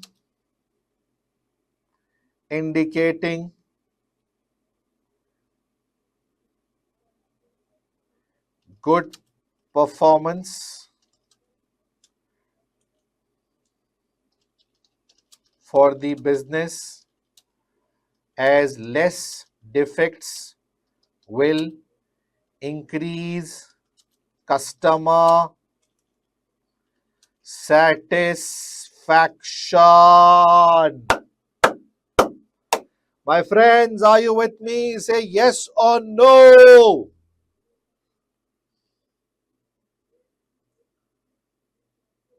Are you all with me? Customer satisfaction definitely will go up. Now, the question is,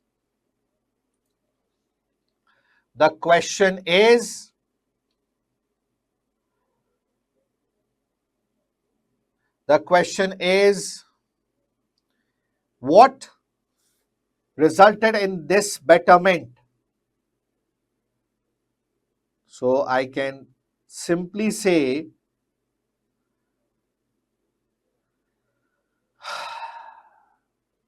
again, the company focused on quality, helped them to improve this. Okay.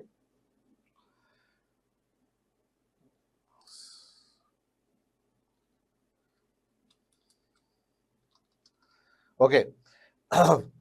And one more thing, which is very strange and very valuable and marks gaining,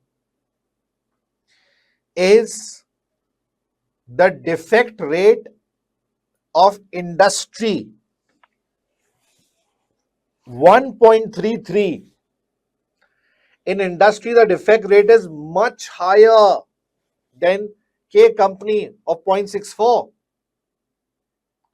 So always, if industry averages are given, use it. Also, the percentage defect of K company in comparison to industry average is the half of 1.3 is almost half.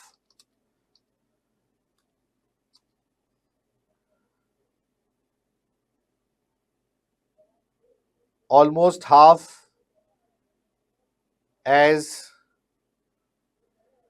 the average half, like 0.64% versus 1.33%. Okay.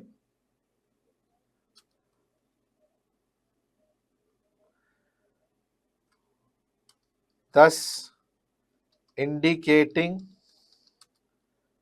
that K company focus on quality product is clearly outperforming the market. Done, my friends. Done. Halas, internal business process. I hope you all are with me.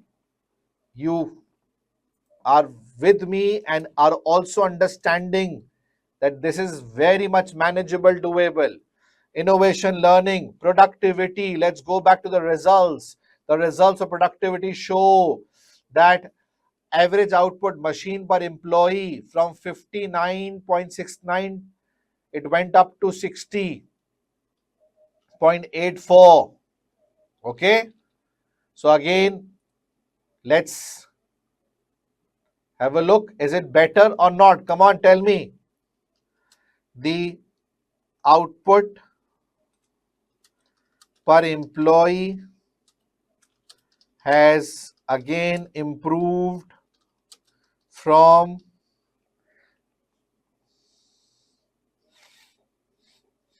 has improved from 59 to 60.8,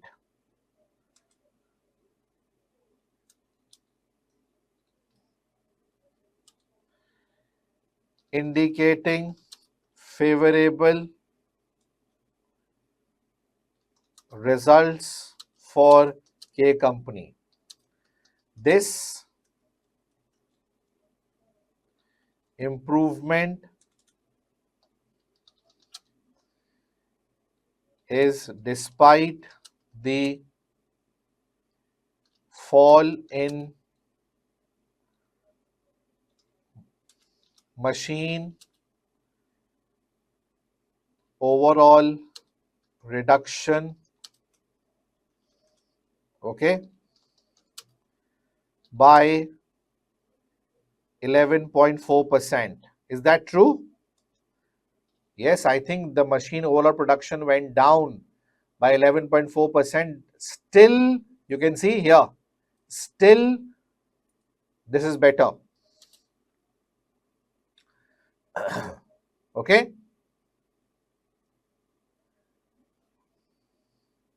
So better tech-based processes might have helped to improve the efficiency. They do innovation in the processes as well, okay? Improve the efficiency and results in better output per employee. Are you clear, everyone? Uh, yes, to be honest, one thing also needs to be considered is the employees are also being reduced here. Okay. And this again could be the more use of automation, maybe, right? Also, it is important to consider that employees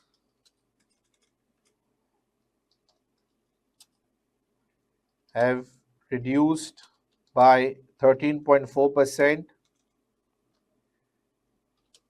maybe due to more temporary staff being used, or company more inclined in using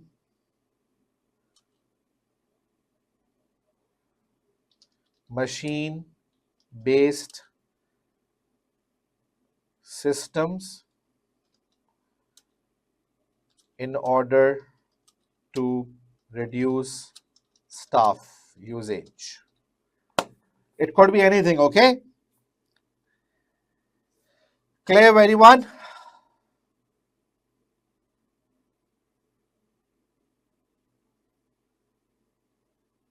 Done?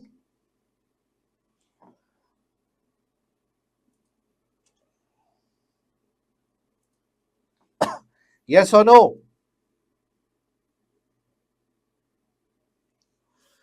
So there could be temporary staff usage, maybe due to economic downturn, right? We can add here maybe due to downturn, or maybe they are moving towards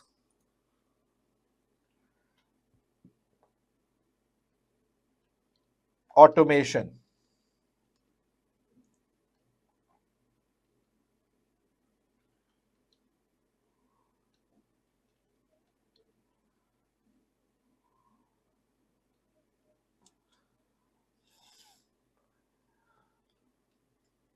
Done? Clear?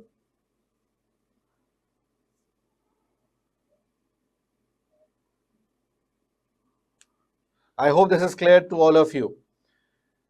Then, innovation side,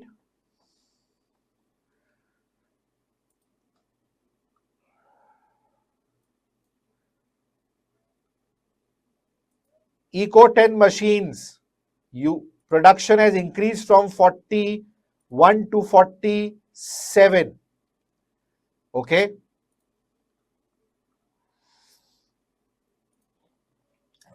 The Eco 10 machines production has increased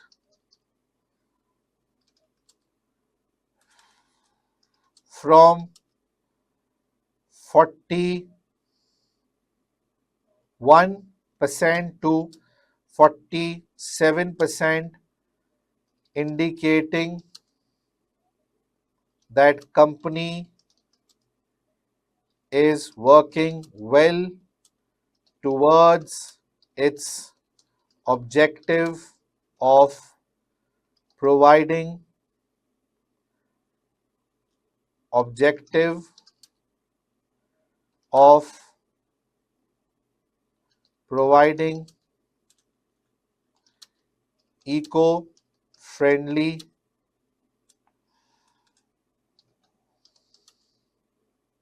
products.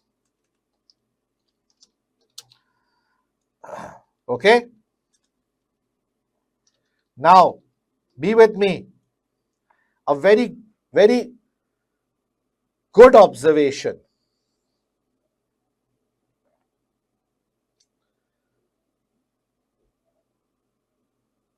You will be shocked. Overall, machine production has gone down.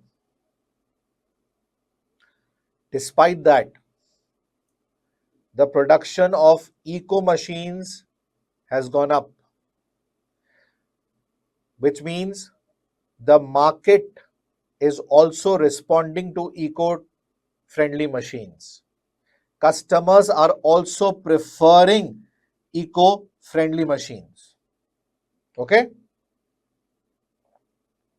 So market is also taking it positively, right? So the sales of overall has gone down, but eco-friendly has gone up. Very nice. Very nice. Very good observation. Maniya, very good observation. Another important aspect here is the overall machine sales have gone, sales and production have gone down. Okay, but the Eco 10 machines, Eco 10 machines sales has increased, okay,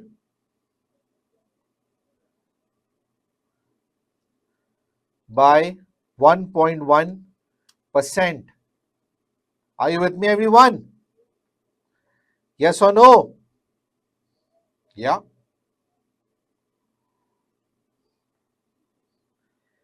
Clearly showing that customers are also responding to this initiative of respecting planet and show and K company I saw somewhere was leading here, was a market leader. Yeah. And K company clearly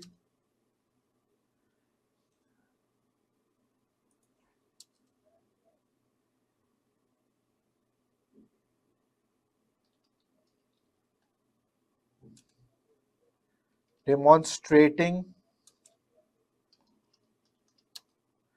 itself as market leader. Wow. Wow. Done. Khalas. Now, guys, overall, if you see the performance of the company, overall is good or bad? Okay. Overall, despite despite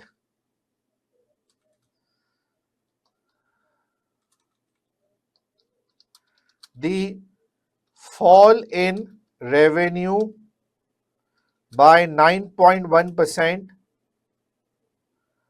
all other indicators,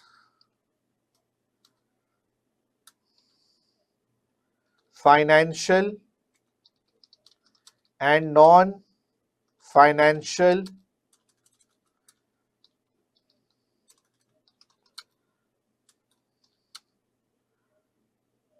are clearly showing good performance achieved by Keiko. Okay.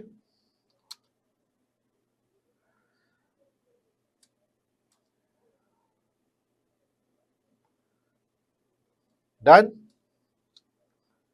Revenue, which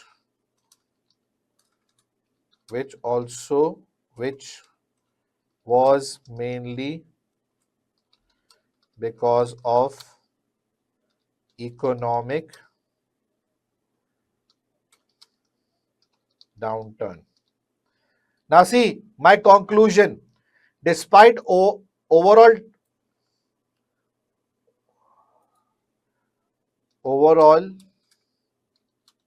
performance looks good, despite the fall in revenue by 9%, which was mainly due to economic downturn. Okay, to economic downturn, as all other indicators financial are clearly showing good performance by the company. See the conclusion. Overall performance looks good despite the fall in revenue by 9.1%, which was mainly due to economic downturn, as all other indicators, financial and non-financials, are clearly showing good performance by K company. That is the beauty of balanced scorecard, my friends. Balanced scorecard provides you a balanced assessment. It is not focusing mainly on financial numbers. It focuses on financial and non-financial to assess the performance of the organization, giving you a balanced assessment of how company has performed. Got it? My friends, don't say that this is difficult.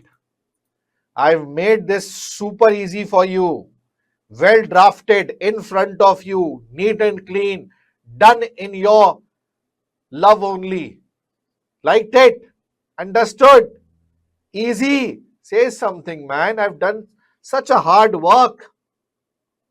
Tell me who does it like this. Tell me. That requires skills and expertise. People do draft small pointers. I've drafted in front of you completely. You guys are not clear about drafting. I've done that for you. Okay? So this is the sample answer that will give you clarity as well. I hope it's clear. Complete 20 marks you will score. Your weakness now should be your strength. Okay? It should be your strength. Don't say theory is difficult. Don't say now. Great. Thank you very much for all the good gestures. What all you will be feeling right now. I can see it. Done. So this is the end. I hope this question will be simple, easy, and will give you a lot more confidence how to handle things in the real examination. Okay? Done, done, done, done. All right, guys. So,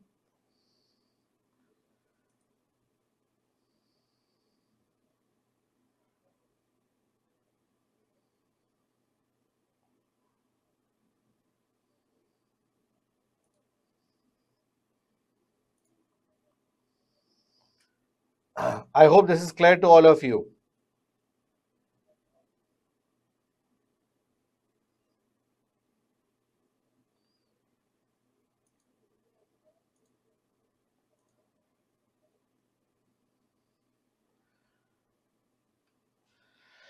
Yes, time taken, but obviously, more practice you do, the better you'll become.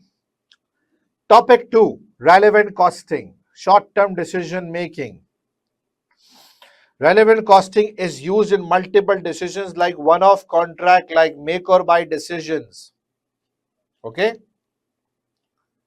Like shutdown decisions, like further processing decisions. A cost is relevant only if it is incremental, which means will increase or decrease because of any decision you took, or it is second best alternative foregone, opportunity cost, okay, or it is a differential cost, difference between the two best alternatives, or it is avoidable cost, anything that you can avoid because of your decision, or it is a controllable cost, anything that is dependent on the management's discretion. They can reduce it. A cost will be irrelevant if it is a sunk cost, already had been incurred. Committed cost will be incurred in future, but the commitment to incur has been made in past. Or it is a non-cash flow expense like depreciation, or it is a notional cost, an imaginary cost. Okay? Imaginary cost. Or uncontrollable. Management cannot control this cost. So if these are the cases, these are your irrelevant costs. And fixed cost if it is a cost that will not change because of the decision. So relevant costing is useful in case of one-off contracts, which means anything that you are getting as a one-off opportunity, and in the one-off contract, you need to work out the price based on relevant costing, which is a break-even price. Yes, no profit, no loss. You don't charge any profit to relevant cost. Neither you charge any loss here. It's a break-even price. Or in a make or buy decision, where you have to decide whether to make a product in-house or buy from outside. This could be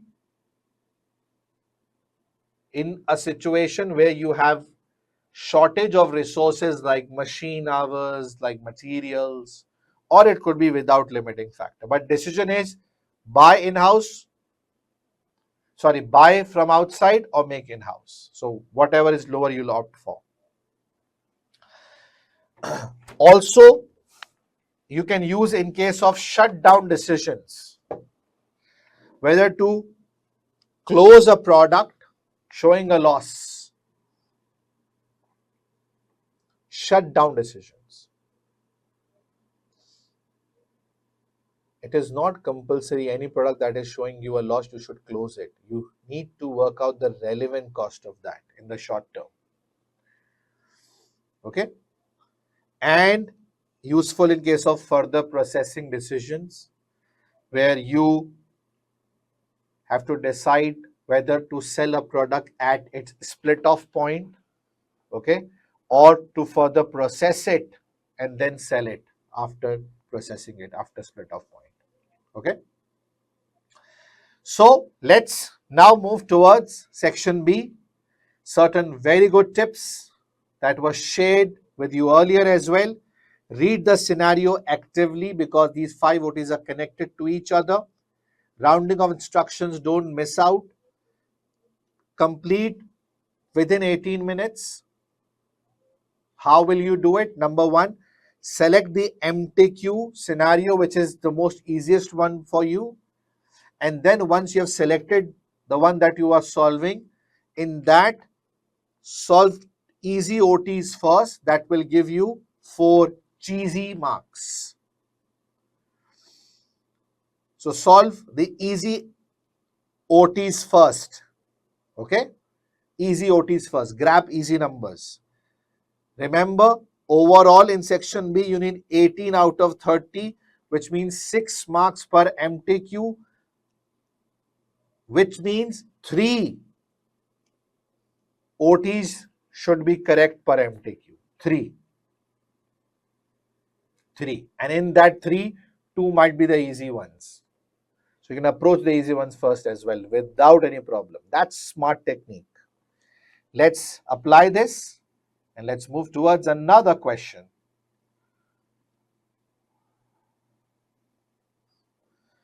All right. So guys, now what is important? Let's have a look. Let's solve this MTQ. A very good MTQ. Personally, I like this one because of the challenge it has provided us.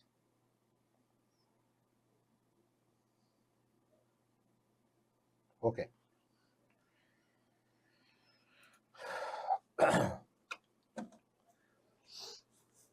Sep company specializes in the refurbishment or refurbishing the inside of yachts and has been asked to quote on a relevant cost basis for a refurbishment of a yacht called Bow. Okay. So you have to quote. It seems to be a one-off contract here. Okay.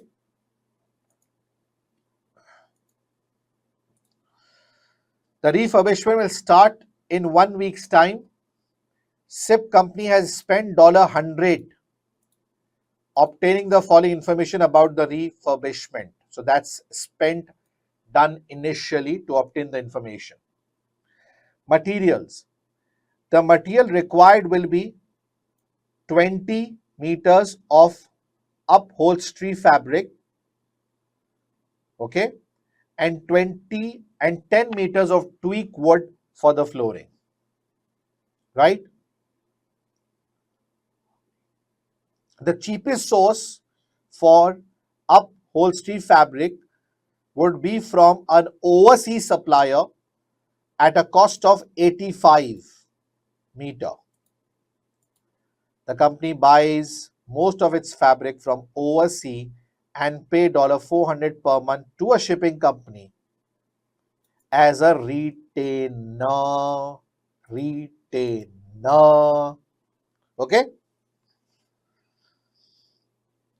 And then $7.5 per meter for each meter transported. Okay. Number two, SIP company has 5 meters of Teak wood in inventory, which costs 100 per meter and would be sold at 5% discount on original cost as a resale value. The Teak is left, the Teak is left from a previous job and is stained dark mahogany. The color of the stain required for bow tan is lighter, and the cost of sanding and staining the teak are as follows. Yeah. Reset of staining machine arising after each staining job is completed at $80. To ensure the color of the teak is consistent, all the teak for one-off job is stained at that time, and the staining cost is the same irrespective of the age of teak. Very good question. The cost of purchasing a new teak is 110. Okay, square meters. The new teak can be stained and the correct color for bow with no preparation. Done. Non-current assets. A new kitchen will be required. This can be purchased for 4,500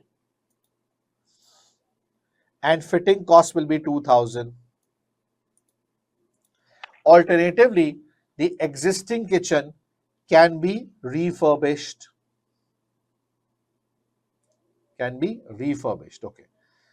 The material for refurbishment will cost $4,000 and 40 hours of semi-skilled labor will be employed specifically for the refurbishment at a cost of 15 per hour. The fitting cost of the refurbishment will be 10% less than a new kitchen. Correct. I'll hold here because two questions are related to what I've just read. You can do this if you figure out in the paper easily. Otherwise, don't take risk. Which option should the correct cost to be included in the code for upholstery fabric and the kitchen? So let's first target 20 meters of upholstery fabric. So we need 20 meters of this fabric and we don't have anything in inventory. So this is what we need to read. The cheapest source that we'll get is 85. We need to buy it from the outside market for 85. Okay. 7.5 will be the additional cost for the meter transported, and 400 is the retainer we pay to the shipping company, and we on a regular basis we buy from that company, right? So what will be the figure? Let's calculate here. Everyone be with me, be nice, be with me, be nice to yourself, please. So let's have a look here.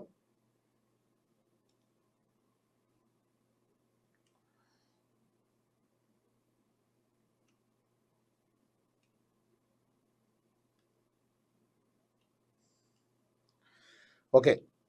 Now, number one is upholstery fabric. Okay. The requirement that I need is 20 meters. So the relevant cost I need to work out. First, if you look back, is 85 the cost, supplier cost, 20 into 85. Okay, this is what I need to work out. This is relevant.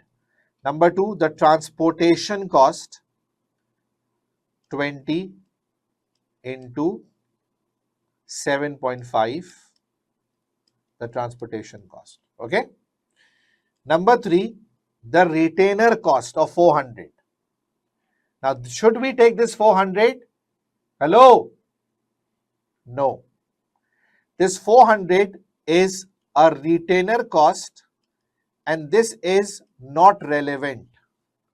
You will be paying this anyhow, any case, because you do a regular business with that overseas company. So whatever you buy is what you will take here for the contract, because you pay retainer at any cost, in any case, so you won't take it here. So this is not relevant, and the only thing that is relevant is these two. If you add these two together, and the total will be 1850. So you just plus these two together. Are you with me, everyone? Hello? Say something with me. Okay, nice. So the retainer is an irrelevant cost. Don't take it because you will anyhow be paying it. So the only cost you will incur is the buying cost from the overseas, which includes this 85 and the transportation per meter that they are charging is your incremental cost.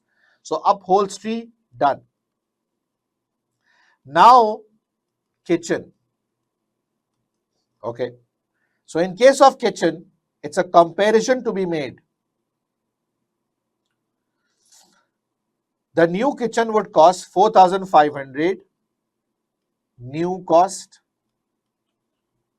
4,500 versus the refurbishment.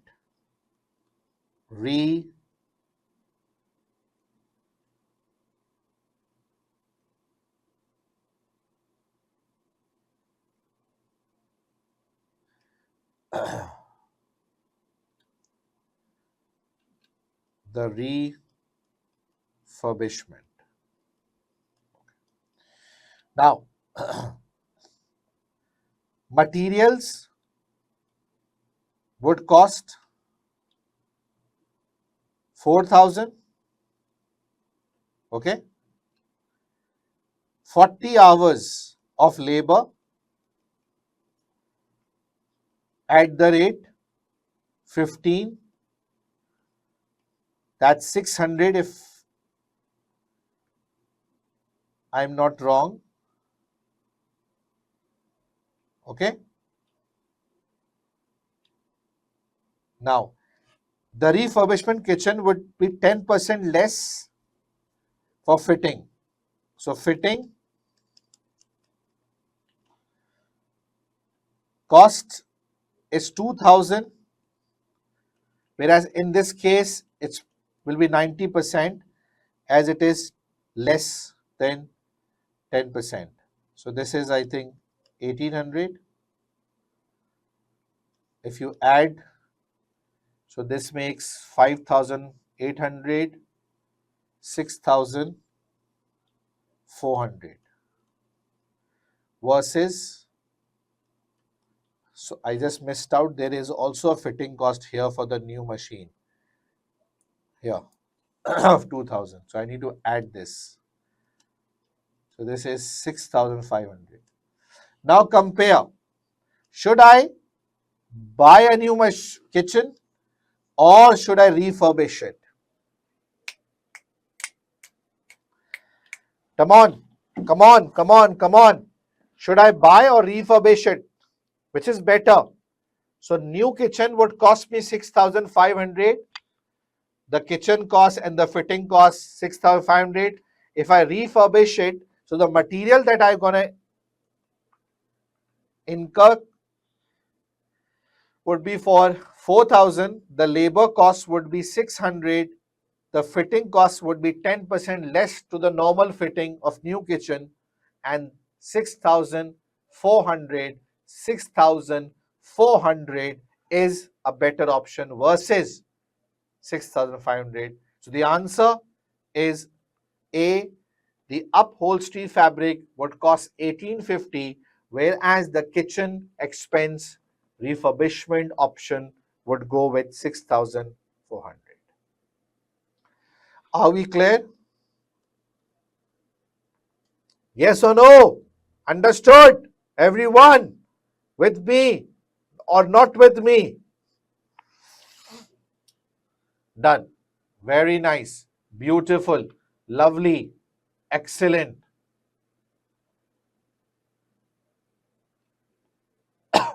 Okay. Next.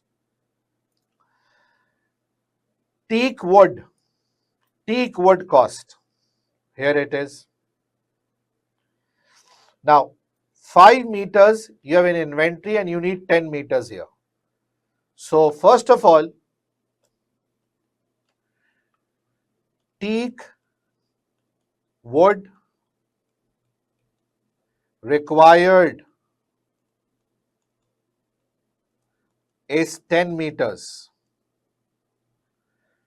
5 you have in inventory. Okay. So, the remaining 5 you need to buy from outside. Okay. So, how much is the cost of buying the teak from outside market? It's 110. So, this 5 into 110 means 550. That is clear. Okay. Now, the one that you will be using from inventory, what would be the relevant cost of that? Okay. So, listen please.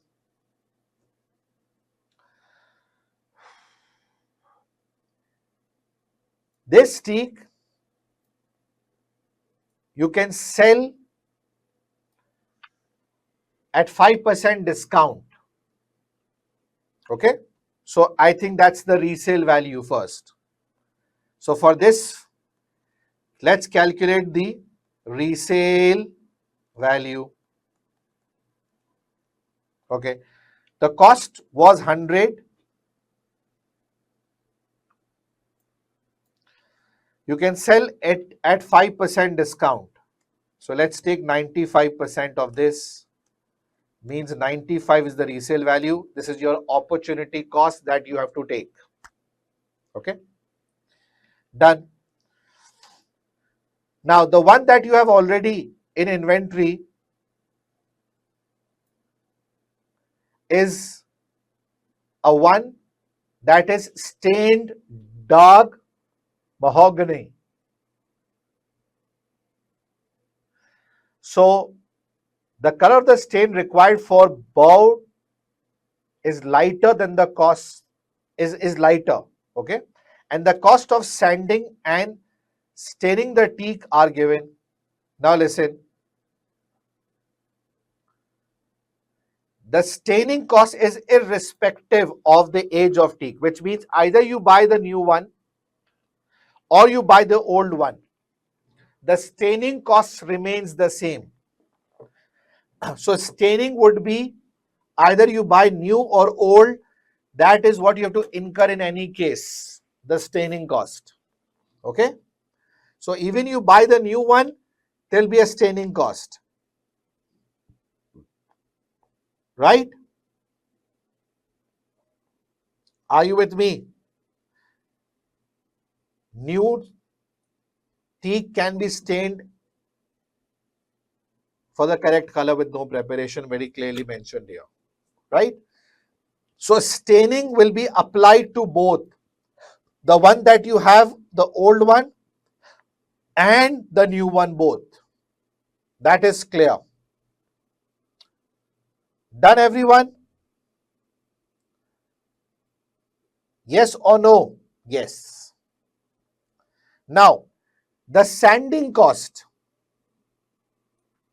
of 14.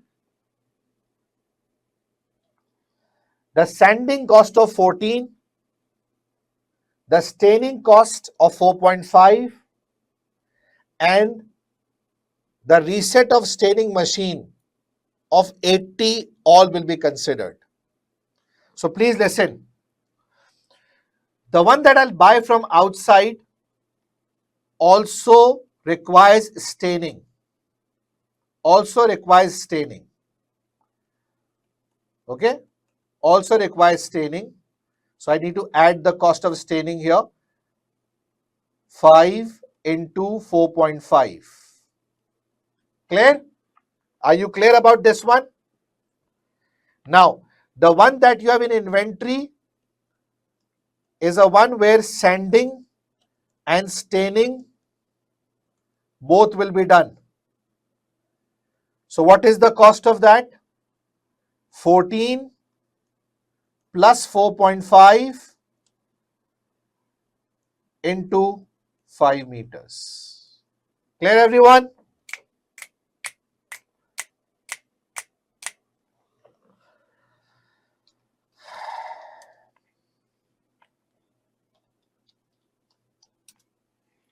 $92.5. 92.5.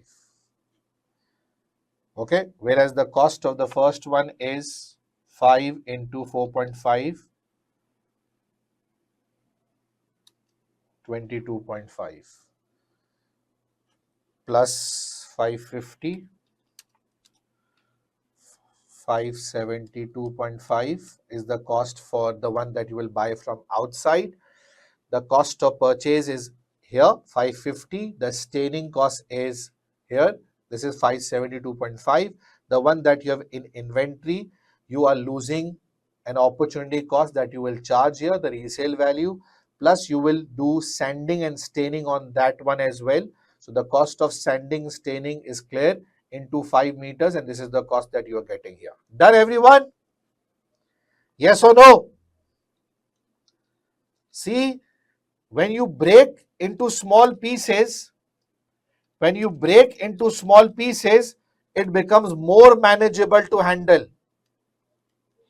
Got it? Okay. Now, the staining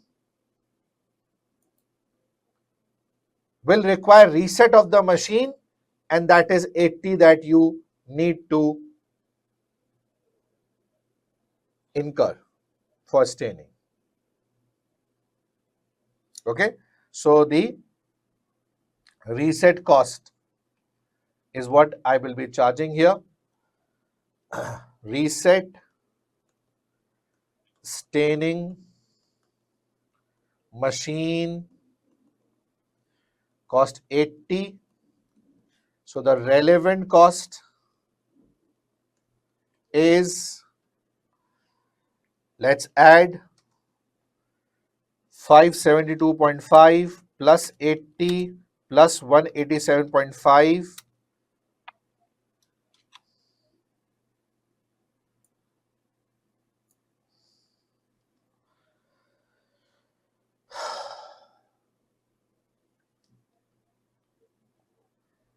Again,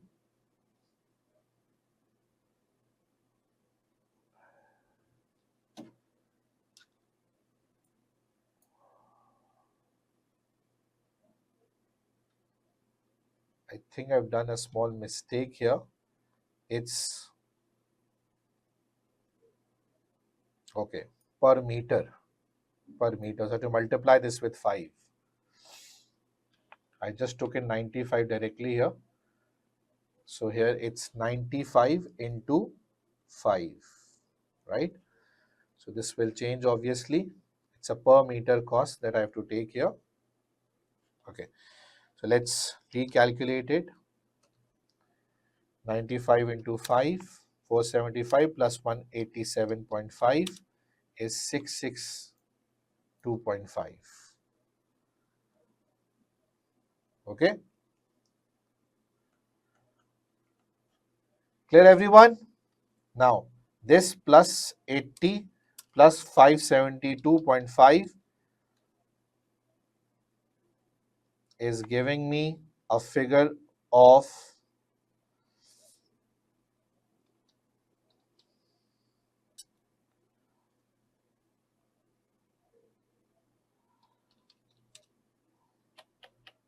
some mathematical errors, 462.5.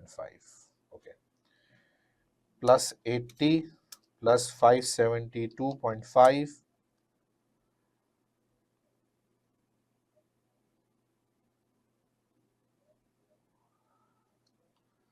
Just wait, please. 475 is this figure. 14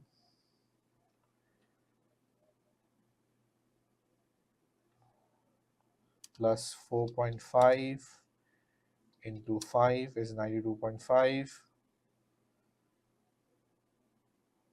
Okay.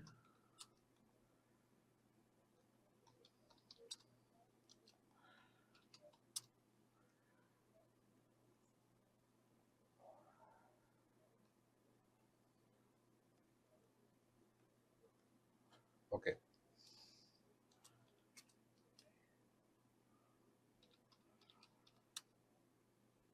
Okay, that's 1220. Now, let me tell you here what exactly I've done. Again, the 5 meters that you bought from outside, the cost of new teak was 110. So 5 meters into 110 is 550. Irrespective it is new or old, you need to stain it. So the staining cost is 4.5 into 5 meters. So that makes 572.5. The cost of new teak including staining. Got it? Okay. The one that you have in inventory had a cost of 100. The resale value is 95%. So it's 95 per meter into 5 meters. That's your opportunity cost. That's your opportunity cost. 95 per meter into 5. The one that you have in inventory, because you are not reselling it, you are losing an opportunity. That's your opportunity cost. In that you will add staining cost and sanding cost to change their color. So that's 14 plus 4.5 into 5 meters. Staining and sanding costs will be applied here, and that makes 567.5 total.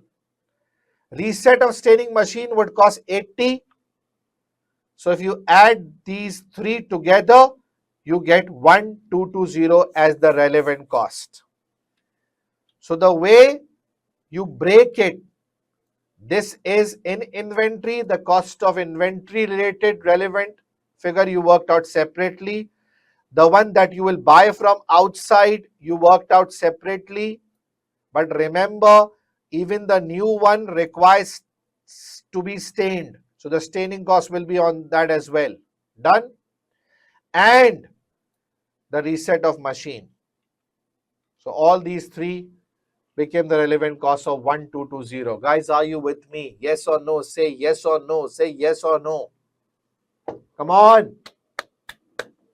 Understood? Clear? Say something, please. Say something. So, separately, if you work out, it becomes easy to handle as a separate case. But reading the scenario, reading what is written here is very important, is very important. The English is important because staining is something that will be applied to both the one that you have inventory, the one you will buy from outside. Sanding will only be applied to the one that you have in inventory. Okay? And on this, inventory related meters, you also have to add the opportunity cost. Whereas this reset will be charged to the overall quote of Teak wood. Okay, good. Next, labor, skilled and unskilled. Let's read it. 100 hours of skilled and 56 hours of unskilled is required. Skilled labor is paid at a market rate of 25 per hour. Currently fully employed on the other job and earns a contribution of 6 per hour. So you will shift from regular work to one-off contract, and hence you will add this loss of contribution per hour. Alternatively, new skilled worker could be employed, but the new worker will require training at a cost of 14, not for all the hours, but just for the first 10 hours. Okay? Just for the first 10 hours. Now, it's a comparison between using the internal resource versus hiring from outside. Okay? Let's start. Number one, use internal resource, shift from regular work versus hire from outside. Okay, let's assess this one. How many hours we need? 100 hours. We will shift from the regular work. Okay, this means their direct labor cost is 25 per hour, 125 per hour plus opportunity cost of 6 per hour. If you add these two, that becomes 131 per hour, and the relevant cost is how much, guys? 3100. Is that right? Oh, it's 25, okay, not 125. Done? You know, labor already in regular use, the relevant cost is, remember, sum of direct labor cost, sum of direct labor cost and loss of contribution. This is direct labor cost. This is loss of contribution margin from regular product. Remember, that's the rule, that the cases that I taught you, that made things very simple. Okay? Yes, remember. Say something, yes or no. So loss of contribution plus direct labor cost is the cost of shifting from regular work. Hello? Versus hiring cost. Okay. If you hire it, so the labor cost would be 100 hours into 25 plus training cost. 10 hours into 14. This is what is written here. 14 costs for 10 hours. So this gives you a cost of 2640. Now, which one would you opt for? Tell me. Hiring is better. Hiring is better.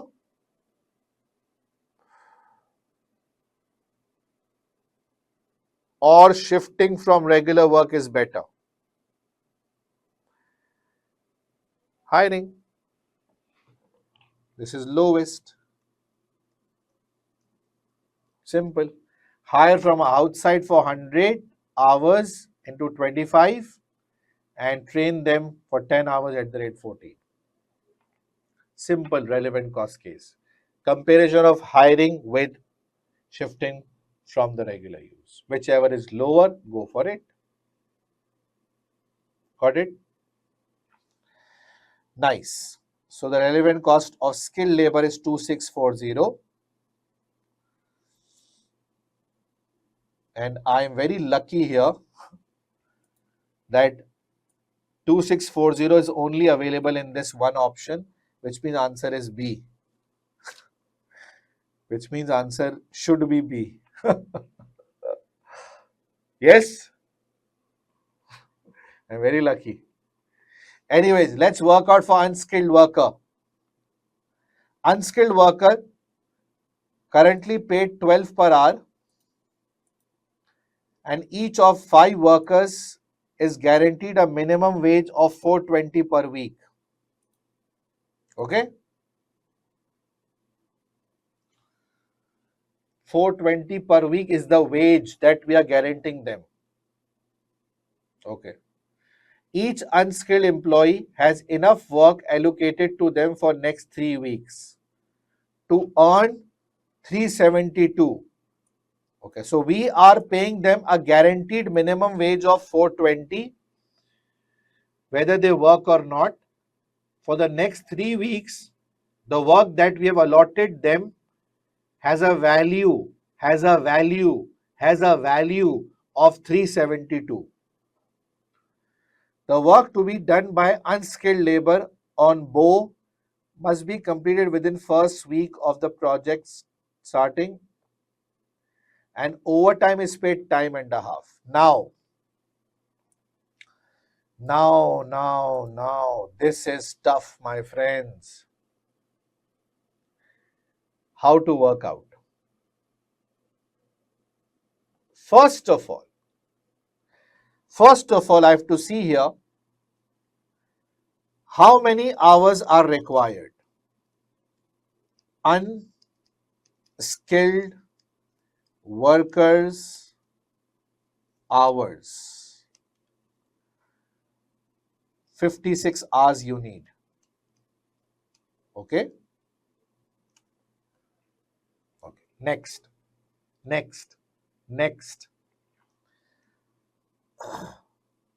Hours available as spare capacity. Let's determine those. Okay. Guaranteed minimum pay is $420. Okay? Per week. Right? And the per hour rate is 12. So, how many hours they have as spare? Sorry, how many hours they are paid for already? 420 divided by 12. 35 hours we are paying them. Whether they work, whether they don't work. Whether they work, whether they don't work, 35 hours payment is guaranteed to them. Guaranteed to them. Okay? Okay. Now, work allocated to them for the next 3 weeks amounts to 320, amounts to 372. Okay, 72.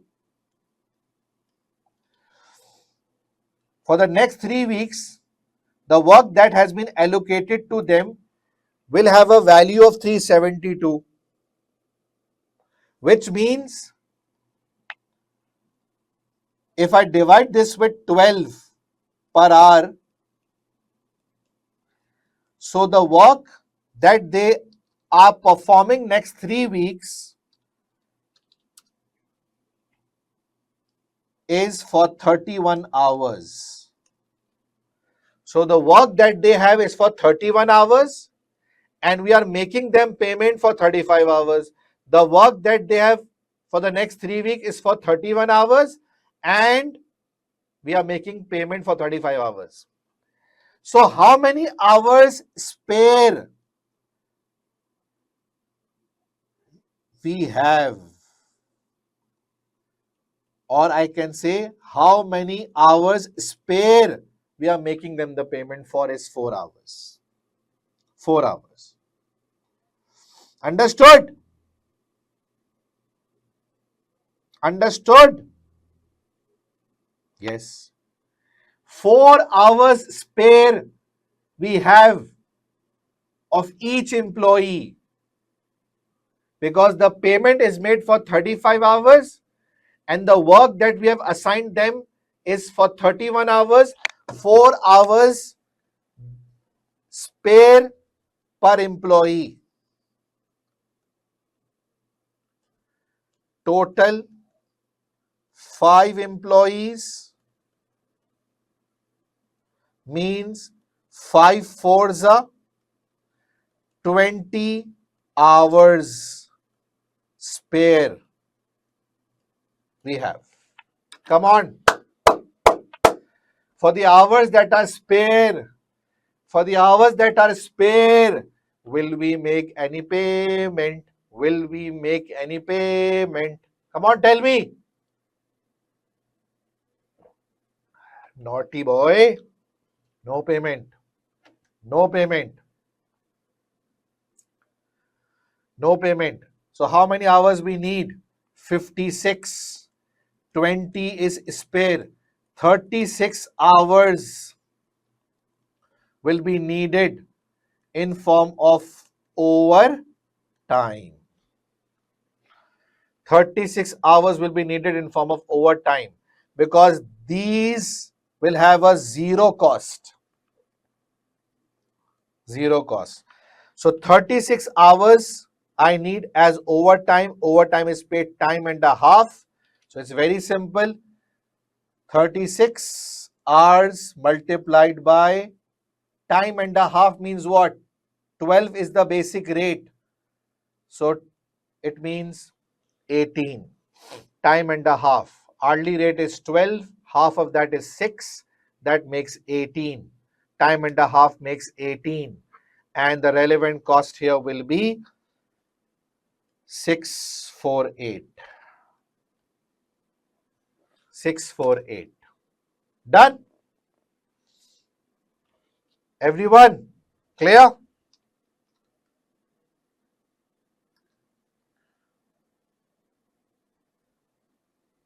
Yes or no?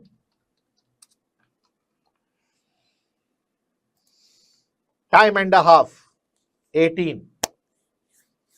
Now this was a tough one because it required you to figure out the hours payment that we have guaranteed, the hours payment that they are working already, the work has been allotted to them, the spare hours for which we are making them the payment, so the total spare hours, and then you took a decision how many hours we need to work overtime. This is a tough one. That is why I always say solve the easy one first. You should not go with the sequence every time. You can skip and go to the fourth and fifth one first to solve those quickly. Because if you end up doing this wrong, if 3 are correct, you will pass. Learn this again and again. I'm helping you to understand this thing. Smart technique, helping you to pass. So the overtime hours are 36 at the rate 18 time and a half. And the answer is here, 648. Got it? Next, theory. After this, again theory. Solve these two earlier to grab 4 marks at least. Okay, let's read it. Indicate whether each of the following correctly classifies the cost as either committed or notional. Committed or notional by selecting true and false. Factory rates are committed costs. You've heard about rent and rates. Okay. Factory rates are committed or notional. Notional means imaginary. Right? So factory rates are committed or notional. It's committed cost. It's true. Okay. It's true. It's a committed cost. Done. Depreciation of plant and equipment is a notional cost. No. It's a non-cash expense. It's not a notional cost. Okay. It's a non-cash expense. That's a false. That's a false. It's not an imaginary cost. Okay. It's a cost. It's a wear and tear expense that you charge. But it is a non-cash expense. So that is why you don't consider it relevant costing. But it is not a notional, not an imaginary cost. Right? Done. Interest on long-term loan is a committed cost. Interest is the cash flow. You have to pay this, but it's a committed cost. Whether you opt for one-off contracts or not, the interest that you have taken, the loan that you have taken on long-term borrowing, you have to pay the interest of that. So it's a committed cost you have to incur in any case. Done? Now this is manageable. This is time saving. This will save your time, give you 2 marks so that you can spend more time on the difficult ones. Next, which 2 of the following statements are true? 2. 2 are true. Number 1, the 100 spent on obtaining the information for refurbishment is the 100 spent on obtaining should be included in the code. Sorry, I haven't read it. The 100 spent obtaining the cost information should be included in the code. Come on.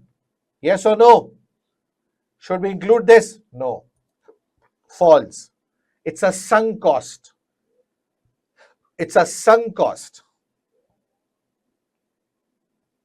False.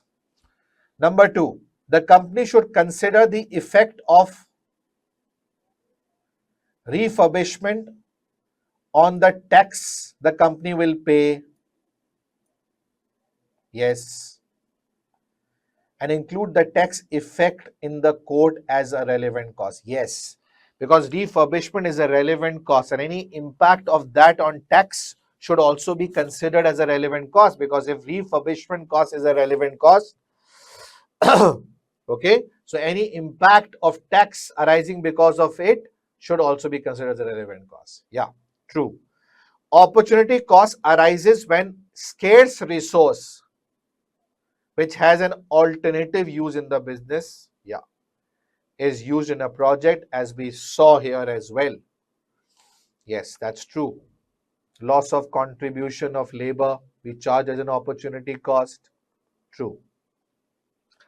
I think both are true. We are done, but let's read the last one. Relevant costing techniques should be used in CVP analysis. Oh, that's wrong. Should be used. Should be. Should be. False. So I think that's clear to all of you. It was a very good question, but you could have scored quickly 2 marks here, quickly 2 marks here, maybe here. These 3 would have given you at least 6 marks quickly. That is what you do. Plan and practice. Look and search for easy things. Skim the requirements quickly and see, okay, this is easier, do it first. Grab 3 marks. Count. 6 done. Spend the remaining time, maybe 11 minutes, 12 minutes on the difficult ones. And even if you don't end up doing it correct or you left it because the time has finished, no issue. At least you passed in this question. Smart technique. Got it? Done? Great. All right then.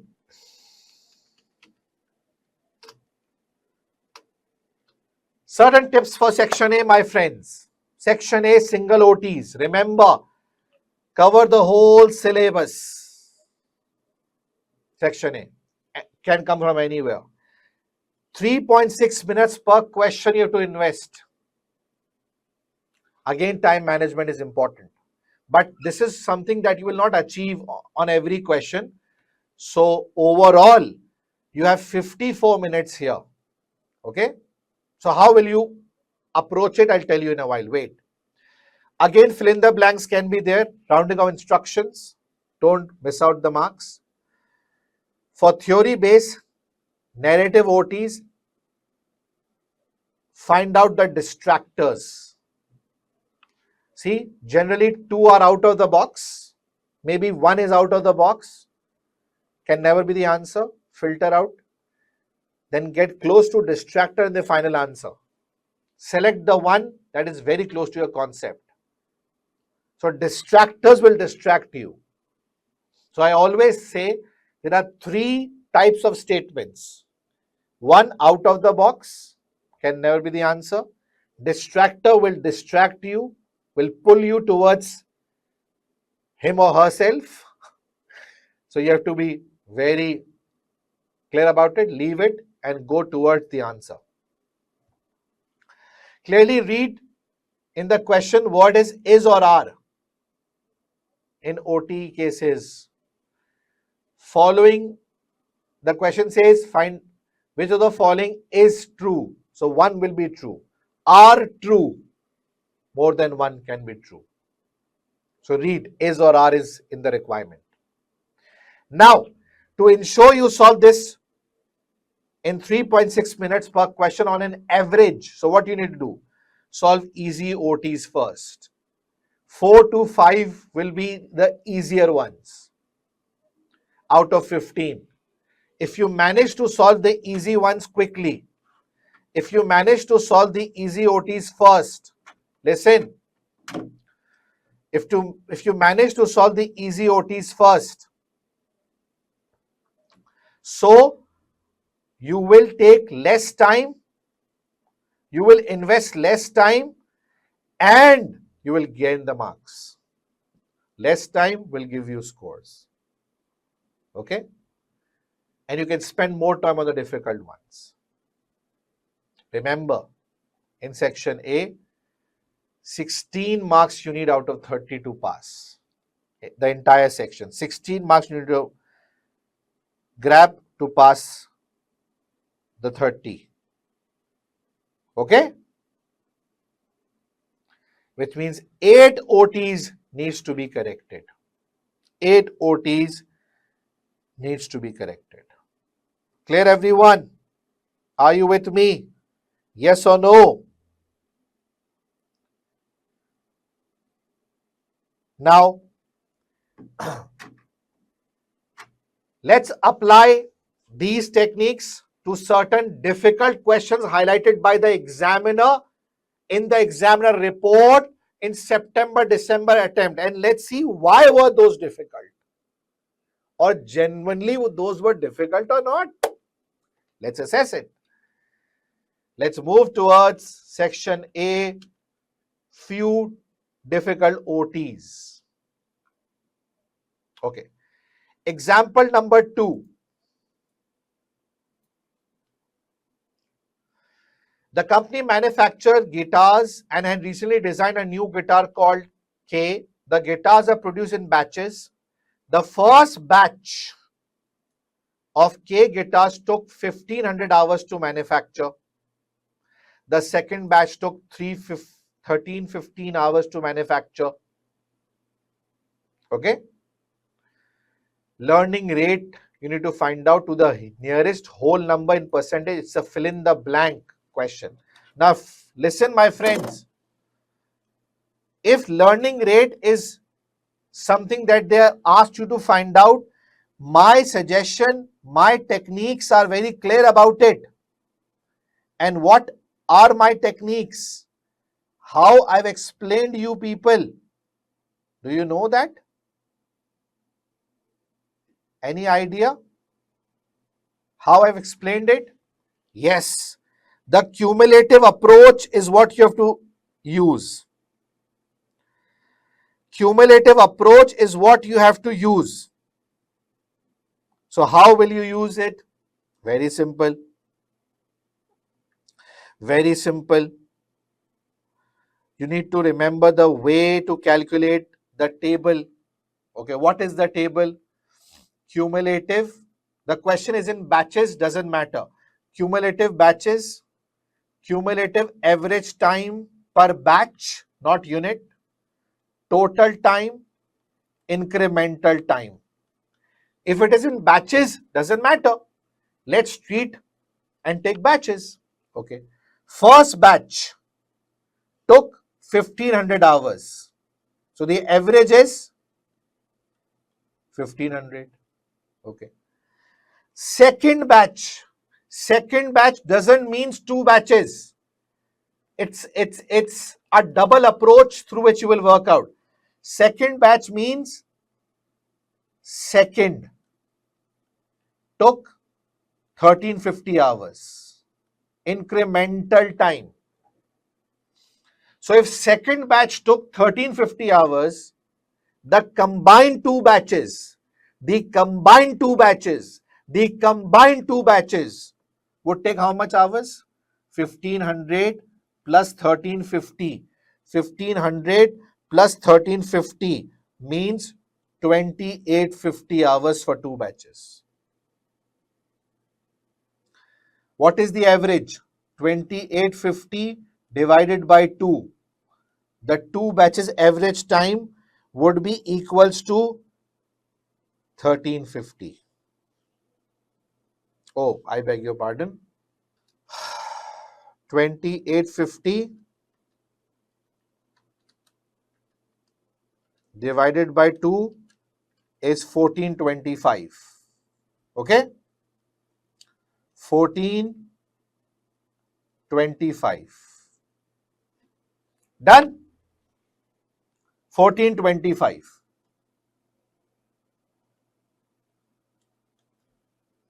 Are we clear, everyone? 1425. It got stuck.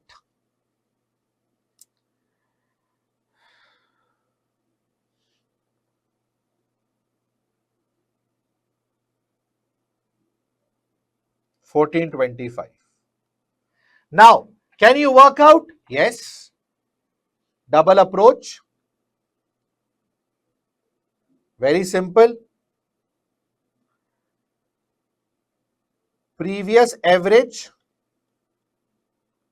into learning rate is equals to 1425. Previous average into learning rate. That's the double approach. 1425. Learning rate is what you need to find out. Okay. Let's solve this. Learning rate is equals to 1425 divided by 1500. What is the answer? The answer will be 95%. 95%. This was the difficult question. I don't know why. Double approach. I always have made this clear to my friends, my students. Whenever they ask you learning rate, remember, double approach. This is the $1 million point. Remember the format. This is the format. Khalas. Okay? Now, let's do one more theory based. Which of the following, listen, statements relating to full cost plus pricing are true. Are true means more than one answer. Are true means more than one answer. More than one answer. Okay.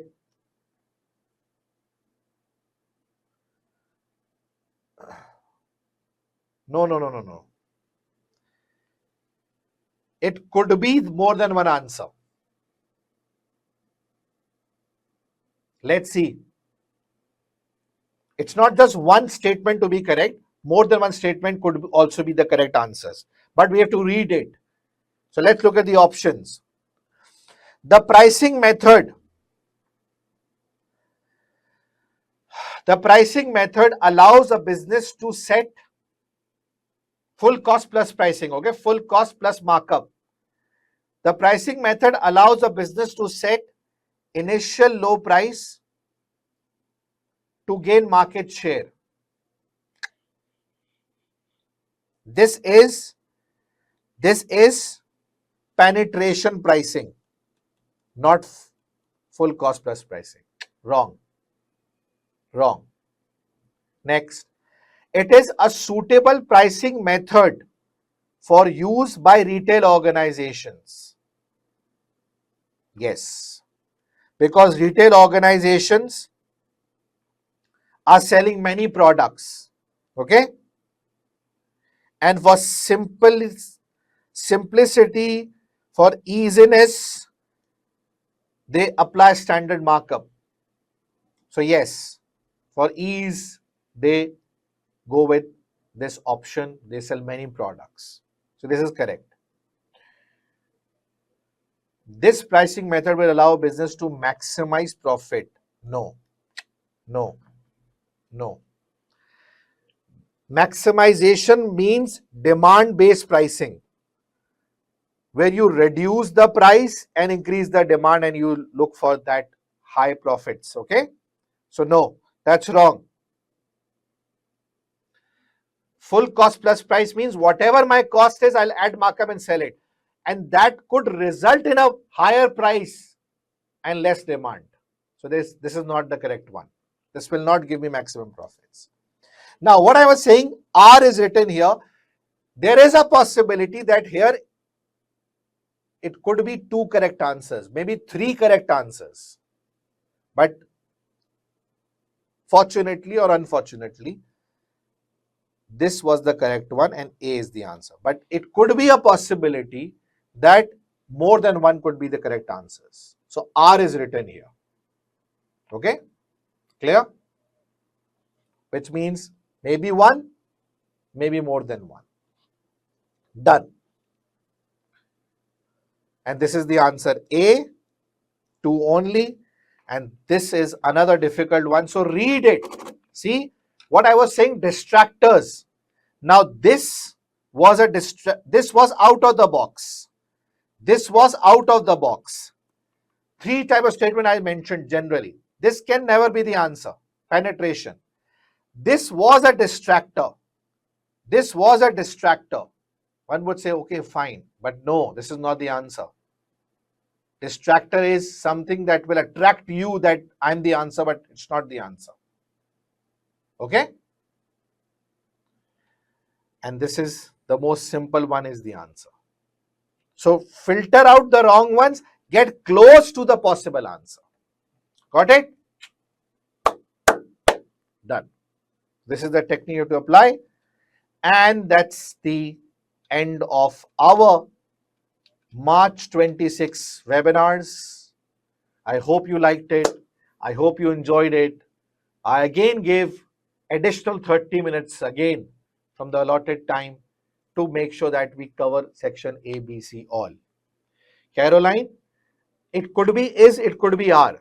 But in case of is, just one will be correct. In case of are, more than one could be correct. Okay? Guys, happy, satisfied, enjoyed these 2 days of webinar. Come on. I hope these 2 days of webinar will make your life good and simpler. And these would be your game changers.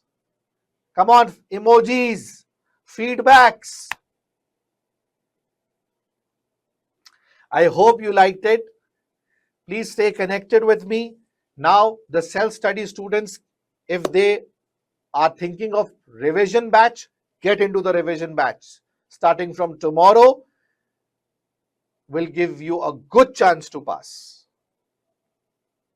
Those who are still not, do watch my December webinars on VIFHE's YouTube channel for further coverage. Okay? So thank you very much. I hope you liked it. Give your best, be energetic, be positive, and pass in the upcoming attempt. You stay connected in the groups, and the materials, the answers, everything I'll be sharing that group. Before I end, one more round of emojis. 4th March will be your success day, inshallah. Thank you very much, guys. I'll accept all your feedbacks, and I hope this session will be useful. Do recommend your friends to watch these webinars and change their mindset about PM. It is easy, easy, easy. Read things carefully. Stay blessed. Take care.